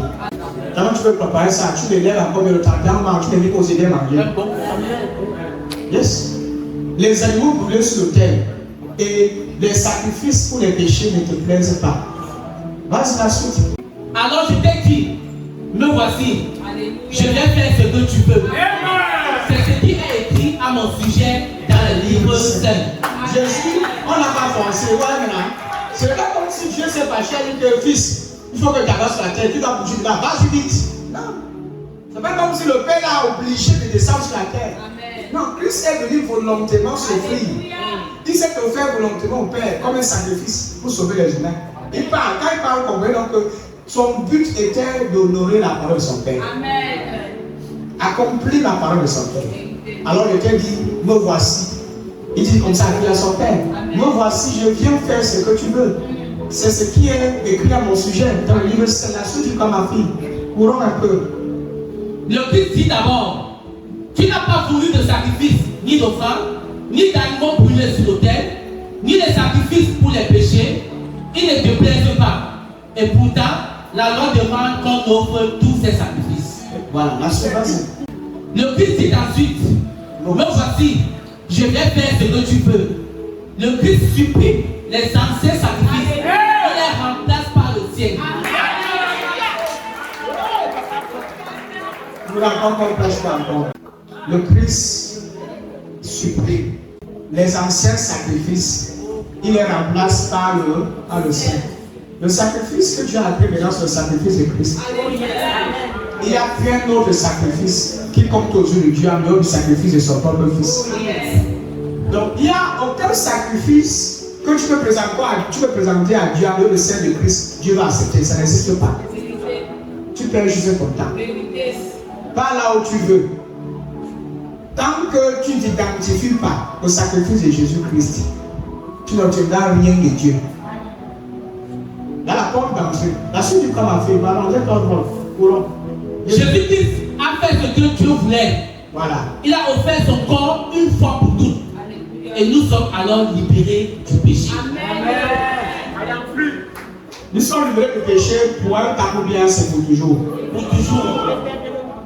Parce que le sacrifice, on fait pour le sacrifice. Il a supprimé tout. Il a donné sur le ciel, qui est son corps. Jésus-Christ a fait ce que Dieu voulait. C'est-à-dire, il a accompli la volonté du Père, mourant pour la croix pour vos péchés. Son corps, il a offert son corps une fois pour toutes. Et nous sommes alors libérés du péché. Le péché ici n'a pas un seul affaire. Le péché ici, c'est la nature pécheresse. Son influence. Plus jamais nous sommes sous son influence. Plus jamais. Le verset que tu m'as fait. Chaque prêtre se tient debout tous les jours pour faire le service de Dieu. Il offre souvent des mêmes sacrifices, mais ceux-ci ne pourront jamais enlever les péchés. Ouais, ils offrent les sacrifices, mais ça ne peut pas enlever le péché. Il parle des prêtres de l'ancienne alliance, sur l'Ancien Testament, c'est la suite. Au contraire, le Christ a offert un seul sacrifice pour les péchés, Oui. puis il s'est assis pour toujours à la droite de Dieu. Le verset 11, ma fille, le verset 11. Je revenais sur le passage, c'est plus tard enseigné. Chaque prêtre se tient debout, tous les. On a dit debout, hein, ça ne sert pas là-bas. Vous avez dit ça tout à l'heure, non? C'est pas ce que vous avez dit tout à l'heure. Chaque prêtre se tient debout tous les jours. Nous allons venir là-bas tous les jours pour faire le service de Dieu. D'abord le sacrifice, c'est-à-dire le service qui rentre d'abord. Mais il y a le jour maintenant des sacrifices. Il offre souvent, il précise, il offre souvent les mêmes sacrifices, c'est-à-dire une fois par an. Mais ceux-ci ne pourront jamais enlever les péchés. Amen. Jamais. Donc ce qu'il faisait donc là-bas, c'était quoi? Regarde, il perd un temps. Au contraire, le Christ a offert un seul sacrifice pour les péchés. Puis il s'est assis pour toujours à la gloire de Dieu. Amen. Il a offert un seul. Au contraire, eux, ils venaient chaque jour, ils se tenaient debout, ils venaient, rendaient un service tous les jours. Lui, au contraire, le Christ a offert un seul sacrifice. Pendant que ceux de l'ancienne alliance offraient plusieurs sacrifices. Vous voyez la différence? Ça, c'est la comparaison. Pour essayer de faire des comparaisons pour que tes yeux s'ouvrent. Alléluia. Oui, au contraire, le Christ a offert un seul sacrifice pour les péchés. Puis, c'est assis pour toujours à la gloire de Dieu. C'est pour dire que quoi? À la gloire de Dieu, c'est la gloire de l'autorité et du pouvoir. C'est la place du repos. Amen. Et comme il est assis, son travail est fini. Il n'y a pas un autre jour, il va encore continuer ce travail. Ou bien après, il va refaire le travail. Il l'a fait une fois. Et ses effets sont définitifs. Amen. Alléluia. La suite du comme Afrique. Maintenant, il attend que Dieu mette ses ennemis sous ses pieds. La suite. Avec une seule offrande, il a rendu parfait pour toujours ceux qui sont libérés du péché. Oh my God, c'est pour apprendre très fort. Ceux qui disent que personne n'est parfait, nul n'est parfait, je ne suis pas parfait, en Christ nous sommes parfaits. Tu n'es pas parfait grâce à tes œuvres, tu es parfait grâce à son œuvre, grâce à l'offrande, à son corps. avec un seul offrande, il a rendu, ce n'est pas toi qui essaies d'être rendu parfait, c'est Christ qui t'a rendu parfait. Quelqu'un a œuvré et il t'a placé dans une position de perfection. Il faut seulement en bénéficier, il faut jouir de ta position de perfection. Amen. Avec un seul offrande, il a rendu parfait pour toujours. C'est-à-dire que tu es parfait, demain tu es parfait, après-demain tu es parfait. Alléluia. Je suis parfait. Quelqu'un dit moi je suis parfait. Je suis parfait. C'est que vous appelez que je suis, vous dites souvent que je ne suis pas parfait, là c'est une fausse humilité. Vous n'êtes pas Vous pensez qu'en disant que je ne suis pas parfait, je fais aussi, je pêche, je suis aussi un pécheur comme tout le monde. C'est ça qui aura humble. Non, mon frère, tu as insulté Christ. Tu es juste en train d'exprimer ton ignorance. Tu exhibes ton ignorance comme ça tu t'en rends compte. Parce qu'en réalité, si tu connaissais ta position en Christ, tu n'allais pas faire de telles déclarations. Le chrétien connaît sa position en Christ, c'est qu'en Christ, il est saint, irréprochable et parfait en Christ. Alléluia. Il est justifié. Amen. Pas grâce à ses bonnes œuvres, pas grâce à sa bonne conduite, mais grâce au sacrifice de Jésus-Christ. Grâce à son œuvre. Ceux qui se justifient par leurs œuvres sont disqualifiés de la grâce. On n'obtient pas la perfection en œuvrant ou bien en prouvant quoi que ce soit. On est parfait en croyant. En plaçant sa confiance dans l'offrande sacrificielle de Christ. C'est ta confiance dans cette offrande qu'il offre, ce qui te rend parfait aux yeux de Dieu. Parce que sur l'ancienne alliance, pour être parfait pour un an, il fallait que Dieu voie le sang d'animal. Il fallait que Dieu voie quoi? Une offrande. Quelle est l'offrande que Dieu considère désormais? Quand tu te présentes à Dieu, quelle est ton offrande? Désormais, quand tu entres dans sa présence, tu présentes quelle offrande? Christ. Alléluia. Maintenant, s'il faut confesser un péché, qu'est-ce qu'il faut confesser? Christ. Amen. Parce que ton péché est en lui. Alléluia. Il est l'animal qui a porté ton péché. Il est l'agneau qui a porté tes péchés. Amen. Donc, s'il faut confesser ses péchés, il faut confesser Jésus-Christ. Alléluia. Parce qu'il est notre offrande substitutionnelle. Avec une seule offrande. Avec une seule offrande. Il a rendu parfait pour toujours ceux qui sont libérés du péché. Amen. La suite dit quoi? L'Esprit Saint nous affirme aussi en disant d'abord, oui, le Seigneur dit, voici l'alliance, vas-y, silence, mon fils. Le Seigneur dit, voici l'alliance que je vais établir avec eux après ces jours-là. Oui. Je mettrai mes lois dans leur cœur. C'est même plus sur les tablettes. Et je les écrirai dans leur intelligence. Super.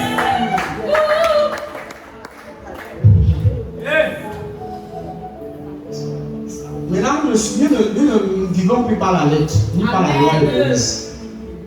Il dit, je mettrai mes lois dans leur cœur. Désormais, c'est l'Esprit de Dieu qui conduit nos cœurs. Tu peux l'avoir le Saint-Esprit te dirige. Alléluia. À l'époque, nous on vivait, tu restes comme ça, tu restes toute la journée, le soir tu cherches, le soir tu prends une page, tu cherches la Bible là. Tu recherches les passages où les lois, où la Bible dit que tu feras comme tu feras, comme tu examines pour voir si en journée tu n'as pas travaillé à l'une d'entre elles. Je commence à demander par. Nous on vivait par la lettre. Le chrétien qui est né de nouveau, qui est habité par le Saint-Esprit, les lois de Dieu sont désormais dans son cœur. Alléluia. Et les lois de Dieu qui sont dans son cœur, c'est l'amour. Amen. C'est l'amour. Amen. C'est l'amour. Amen. Il dit, je mettrai mes lois dans leur cœur et je les écrirai dans leur intelligence. Ce n'est plus sur les bouts de papier, bien sur une tablette. Alléluia. Non, ça n'existe pas. Le verset qui sur ma fille. Puis il ajoute, je ne me souviendrai plus de leur péché Donc tu ni comprends de leur faute. Donc toi maintenant tu te souviens de tes péchés. Le problème n'est plus Dieu. Parce qu'en réalité, Dieu dit qu'il se souvient plus, mais toi tu dis à Dieu qu'il faut qu'il se souvienne. Dieu dit qu'il se souvient plus de tes péchés. Est-ce que quelqu'un peut comprendre? C'est moi qui dis ça. Puis il ajoute, je ne me souviendrai plus de leur péché avec S à la fin. Ni de leur faute. Plus jamais. Peut-être pas que dans la fin du péché n'a pas de faute. Les deux sont inclus là-bas. Péché et faute, c'est tout ça là-bas dedans. Amen. C'est pour dire que quelqu'un va dire non, papa, il parle des péchés qui sont un peu plus grands. Bien les péchés qui sont moins. Il y a certains qui sont forts en théologie. Il faut qu'ils sont forts. Quand quelqu'un a un problème pour aller prendre à dire qu'il a 50 péchés, n'a pas de faute. Le péché mineur. Il y a les péchés mineurs. Non, il a ni péché, ni la faute. Amen. Tout est écrit là. Dieu dit qu'il ne se souviendra plus. Alléluia. Donc, quand tu vas dans une église et que ton pasteur te dit que frère, ma soeur, si depuis tu n'as pas encore conçu, si depuis tu n'as pas encore un enfant, c'est parce que tu as trop avorté. Dieu est fâché. Alléluia. Amen. Et Dieu est très énervé contre toi. Dis à ce pasteur que papa, avec tout le respect que j'ai pour toi, Amen. Dieu ne se souvient plus de ses péchés. Dieu ne se souvient plus. C'est l'homme qui essaie de rappeler à Dieu ses péchés. Non, Dieu t'a pardonné. Et je suis sûr que ceux qui te disent sur nos messages, ils sont des passages ici. Quand ils arrivent dans Hébreu, ils sont des fuites. Ils savent que ici, là, tout est écrit à l'intérieur. Dieu ne se souvient plus. Un point, c'est tout. Un point pas. Dieu dit qu'il ne se souvient plus de tes péchés. Ni encore d'accepter ou bien encore de rejeter. Et ça, c'est une déclaration forte. Ce n'est pas juste une déclaration, c'est un serment. C'est un serment. Dieu ne peut plus jamais, il va encore se souvenir de tes péchés. Pas parce que tu es trop bon, mais parce que Christ a fait des choses qui étaient bonnes. Là, ça s'enlève. Donne-moi l'autre version du verset 17, c'est ma fille. Après, tu reviens sur l'ancienne version. Donne-moi une version du verset 17. En français, passé. Il dit, je ne me souviendrai plus de leur faute et de leur péché. Yes. Maintenant, arrivé au verset, comme on disait, tu me donnes le verset 18. Oui. Et quand les péchés sont pardonnés, on n'a plus besoin d'offrande pour les amener. Ah, my God. Le verset, c'est là qu'il y a un mon fils. Il a fini avec l'espoir. N'est-ce pas? Amen. Et quand les péchés sont pardonnés, on n'a plus besoin d'offrandes pour les âmes. On n'a plus besoin des offrandes sacrificielles. On n'a plus besoin du taureau, du veau, du bélier. Tu n'en as plus besoin. Amen. Tu n'en as plus besoin. Parce que l'offrande, parce que tes péchés sont pardonnés. Et tu as besoin d'une offrande pour les enlever. Mon fils, sois de prêcher, s'il te plaît. Et quand je prêche, je n'aime pas quand on circule comme de la vie. Amen. Amen. Quand vous circulez beaucoup comme ça distrait. Ça fait bon de l'homme prendre notre attention, merci sur vous. Et on revient à part le temps de départ. Merci beaucoup. Et quand les péchés sont pardonnés, on a besoin d'offrandes pour les amener. Donc, pour enlever ton péché, il faut que tu présentes une offrande. Toi qui es sur la loi. Et sous la grâce, alléluia, tu peux être conscient du fait que tes péchés sont définitivement pardonnés. Et qu'une seule offrande a déjà été offerte. Que l'offrande du corps de Christ. Et comme son offrande, le fait qu'il s'est offert comme une offrande sacrificielle, tes péchés ont été complètement et définitivement enlevés. Alléluia. Nous sommes bien free, nous sommes libres. Nous sommes libres. Est-ce que quelqu'un ici dit que ses péchés sont pardonnés?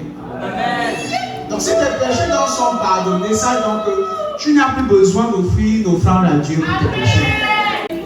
Parce qu'il y a un seul offrande qui est offert. Amen. Le corps de Christ. Frères et sœurs chrétiens, nous sommes sûrs de pouvoir entrer librement dans le lieu très saint parce que Jésus-Christ a réparti son sang. Amen. Je prie Dieu va m'accorder la grâce de revenir sur le passage ce matin. Alléluia. Excusez-moi de dire c'est comme ça, hein. Il y a des passages là où vous lisez, Vérité. sans explication, Amen. ça vous libère. Alléluia. C'est comme une délivrance. Amen. Tu comprends que tu as été longtemps sur un joug d'esclavage pendant des années, pendant longtemps, dans la souffrance. Et puis, frères et sœurs chrétiens, nous sommes sûrs de pouvoir entrer librement dans le lieu très saint. Parce que Jésus a répandu son sang. Amen. Ça veut dire que maintenant, nous sommes des prêtres. Amen. Nous sommes des sacrificateurs. Alléluia. Voilà pourquoi notre ministère, c'est le sacerdoce. Nous pouvons choisir une communauté des rois des prêtres. Nous avons le libre arbitre, nous pouvons nous tenir dans la présence de Dieu librement. Nous pouvons entrer dans le sein des saints librement. Parce que Jésus-Christ a déjà répandu son sang. Et puisqu'il a déjà répandu son sang, ça veut dire que le pardon des péchés sont déjà disponibles. Nous sommes déjà pardonnés. De manière définitive, nous sommes pardonnés. Il a ouvert pour nous un chemin nouveau et vivant à travers le rideau du temple, c'est-à-dire à travers son corps humain. L'accès à la présence de Dieu. Vous voyez, quand Jésus est mort sur la croix, si vous vous souvenez, la Bible, quand il est mort, quand il a baissé la tête, le rideau qui séparait le temple fut déchiré en deux. Dans le tabernacle, fut déchiré en deux. Symbolisant par l'accès à la présence de Dieu. Alléluia. Pour dire que l'ancien système est désormais obsolète. Elle n'est plus en vigueur. Amen. Dans l'ancienne alliance, dans l'ancienne alliance, ce n'est pas tout le monde qui pouvait entrer dans la présence de Dieu, ni dans le tribunal pour offrir une prière, ni l'holocauste à Dieu. Et nous sommes ensemble l'église. Donc c'était un lieu réservé à une certaine minorité de personnes initiées et choisies par Dieu. Donc maintenant que Jésus et Christ est mort, ces lois, ces rituels ont été complètement annulés. Amen. Je dirais supprimés. Alléluia. Donc tout chrétien né de nouveau qui a reçu Christ, par le corps de Christ, n'est-ce pas? Alléluia. Il a le libre accès. Il peut aller dans le lieu très saint. Et ce lieu très saint là, ce n'est pas un lieu saint conçu de même homme. Il peut entrer maintenant dans le lieu très saint spirituel. Alléluia. Dans le saint des saints, Amen. où Jésus-Christ lui-même est assis. Différent du lieu très saint, du tabernacle conçu des mains d'hommes. Amen. N'oublions pas que Jésus-Christ n'a pas présenté son sang dans le tabernacle humain, construit par Moïse, conçu pour les enfants d'Israël. Il est entré dans un tabernacle céleste Amen. qui n'attendait qu'un sang éternel. Un sang, le sang des veaux et des taureaux ne pouvait pas entrer dans ce tabernacle-là. C'était un tabernacle réservé pour un rituel comme celle que Christ a présenté. Alléluia. Sang de Christ. Alléluia. Amen. Et maintenant, la Bible dit, il a ouvert pour nous un chemin nouveau. Un accès nouveau. Ça veut dire que n'importe où tu peux parler à Dieu, il te répond. Amen. Tu n'as plus besoin d'un intermédiaire pour prier. Alléluia. Tu n'as plus besoin d'un prêtre, d'un sacrificateur pour que tu entendes ta prière. Tu n'as plus besoin d'un intermédiaire pour que Dieu exauce tes prières. Alléluia. Désormais, maintenant que tu es uni à Christ et que tu as placé ta confiance dans son œuvre, tu peux parler à Dieu à n'importe quel moment. Amen. Que ce soit dans la bouche, que ce soit dans le bus, n'importe où. Tu lui fais, me voici, et tu me dis, ma fille, je suis aussi là. Amen. Je suis aussi là. Amen. Tu n'as pas besoin d'appeler quelqu'un que prie à ma place. Va dans le temple, présente-toi dans le lieu très saint. Je veux dire que vous-même pouvez entrer dans le lieu très saint. Vous-même pouvez entrer dans ce lieu très saint et vous présenter à Dieu et parler à votre Père. Il est là. Pourquoi? Parce qu'il a déjà versé son sang. Il a déjà fait. En d'autres mots, il a déjà fini le service. Il a fini le service. L'accès a ouvert à tout le monde. Tout est accompli. Amen. N'oublions pas, c'était un lieu où, si tu entrais là-bas et que tu n'as pas fait ou respecter tout le rituel, tu mourrais avant de sortir. Désormais, tu entres, tu ne meurs pas. Parce que quelqu'un a déjà fini le travail. Pour ne pas avoir peur de la présence de Dieu, que si j'entre dans sa présence avec mon péché, il risque de me tuer. Non. Tu peux maintenant te tenir dans sa présence, même avec le rêve que tu as commis hier. Et tu obtiens encore sa miséricorde. Parce qu'il a déjà versé. Il a déjà servi son sang. Il a fini le service. Je ne sais pas si vous comprenez le sens de mon message. C'est ma semble d'église. Tu sais pourquoi tu pries et Dieu te exauce, même malgré que tu commets les erreurs. Tu continues d'expérimenter certaines grâces. Malgré les bêtises, malgré tes faiblesses, tu continues de jouir de la miséricorde, de la faveur de Dieu, malgré tous tes manquements. Écoute, sous l'ancienne alliance, ce n'était pas pareil. Sous l'ancienne alliance, il y avait une terreur qui régnait dans le cœur des enfants d'Israël. Il y avait une peur. Les gens craignaient Dieu. La crainte de Dieu, ce n'était pas le respect de Dieu. Il y a deux divisions de la crainte de Dieu, le respect de Dieu et la peur de Dieu. C'est deux divisions bien différentes. Sous l'ancienne alliance, la crainte de Dieu, c'est la peur de Dieu. C'était la peur de Dieu. Et c'est cette même définition que les gens étalent, les gens expliquent dans la nouvelle alliance en tant que prédicateur aujourd'hui. Ils prêchent la crainte de Dieu de l'ancienne alliance.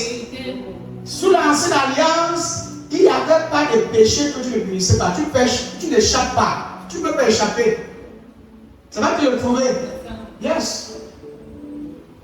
Et Christ. Alléluia. Oh my God. Demande la force du Saint-Esprit. Il a ouvert pour nous un chemin nouveau et vivant, pas mort, vivant, à travers le rideau du temps, c'est-à-dire à travers son propre corps humain. Et la verset qui suit, allez-y vite en clôture. Et nous avons un grand prêtre placé à la tête de la maison de Dieu. Oh mon Dieu! Et nous avons quoi? Un grand prêtre placé à la tête de la maison de Dieu. Voilà, vas-y. Notre cœur est nettoyé de tout ce qui le rend coupable. Alléluia. Et notre corps a été lavé dans une eau pure. Amen. Alors, approchons-nous de Dieu avec un cœur sincère et un croyant avec assurance. Amen. On laisse la Bible nous enseigner d'elle-même. Amen. Parce que toute l'explication parfois, ça nous a encore dérangé. C'est pas ça. Notre cœur est nettoyé. Il n'est pas de notre cœur va être nettoyé. Alléluia. Il n'est pas de que notre cœur sera un jour nettoyé. Au cas où ça arrive que nous faisons telle chose, il dit que notre cœur est nettoyé de tout ce qui le rend coupable. Et notre corps a été lavé dans une eau pure. Alors, approchons-nous donc de Dieu avec un cœur sincère et en croyant avec assurance. Amen. Ça, c'est le style de vie de tout enfant de Dieu. Amen. Parce que pour vous approcher sincèrement de Dieu avec assurance, vous devez expérimenter tout ce que vous devez avoir là, être lavé et purifié. Et ce n'est pas quelque chose que vous auriez, c'est déjà fait. Amen. Nous sommes déjà purifiés là. En résumé, l'offrande de Jésus-Christ, je dirais l'offrande du corps de Jésus-Christ, a effacé les péchés pour toujours. Alléluia. N'est-ce pas? C'est ce que vous devez retenir. L'offrande du corps de Jésus-Christ a effacé les péchés pour toujours. C'est ce que chaque chrétien doit retenir. Et chaque fois que le diable essaye de te rappeler tes péchés, rappelle aussi l'offrande du corps de Jésus-Christ. Et ce que son sang a fait pour nous. Vos péchés ne sont pas plus puissants que la miséricorde de Dieu. Vos péchés ne sont pas plus puissants que le sacrifice de Christ à la croix. Certains parfois pensent que ce que j'ai fait hier, j'ai l'impression que Dieu ne peut pas me pardonner. Dieu pardonne tous les péchés, peu importe sa forme. Tous les péchés ont été pardonnés. Et je le répète encore, si le sang des animaux pouvait pardonner, imaginez le sang de Christ. Imaginez le sang de Christ. Il n'y a même pas à comparaître. Le sang de Jésus est 10 000 fois, je dirais le sang de Jésus, on ne peut pas donner le chiffre. Est éternellement plus grand et plus puissant. Et quand un homme, un chrétien croit l'évangile, à cet évangile, il reçoit ses péchés, il reçoit pas le pardon. Il reçoit le pardon, la rémission de tous ses péchés pour l'éternité. Si vous placez votre confiance dans ce message sans tes péchés, tes péchés sont définitivement pardonnés pour l'éternité. Alléluia. Donc à partir de maintenant, le péché n'est plus un obstacle pour toi. En tant qu'un croyant, en tant qu'un fils de Dieu, le péché n'est plus un obstacle. La culpabilité n'est plus un problème. Parce que désormais ta conscience est purifiée et tu sers librement ton Dieu. Tu le sers librement parce que tu ne crains absolument rien du tout. Amen. Le sang de Jésus-Christ a payé le prix pour les péchés. Et tu as reçu un pardon éternel. Le sang. Jésus-Christ a offert son sang pour payer pour tous tes péchés. Pour que tu obtiennes un pardon éternel. Je veux reprendre. Jésus-Christ a offert son sang pour te racheter de tous tes péchés. Pour que tu obtiennes aussi un pardon éternel. Voilà en fait ce que tout chrétien doit confesser. Frères et sœurs, si je viens ce soir, si je venais ce soir, et que je commençais par vous imposer les mains en priant sur vous, si vous n'avez pas cette révélation, vous serez toujours captifs, vous resterez toujours des esclaves. Tant que vos consciences ne sont pas libérées du péché. Le problème du christianisme aujourd'hui, c'est un problème de péché. La conscience du péché, c'est un grand problème. Yes, la conscience du péché. Ça veut dire que dans certains ministères, c'est même une lutte, c'est même un combat. On combat le péché. Tous les jours, on combat. Peut-être vous serez de pied.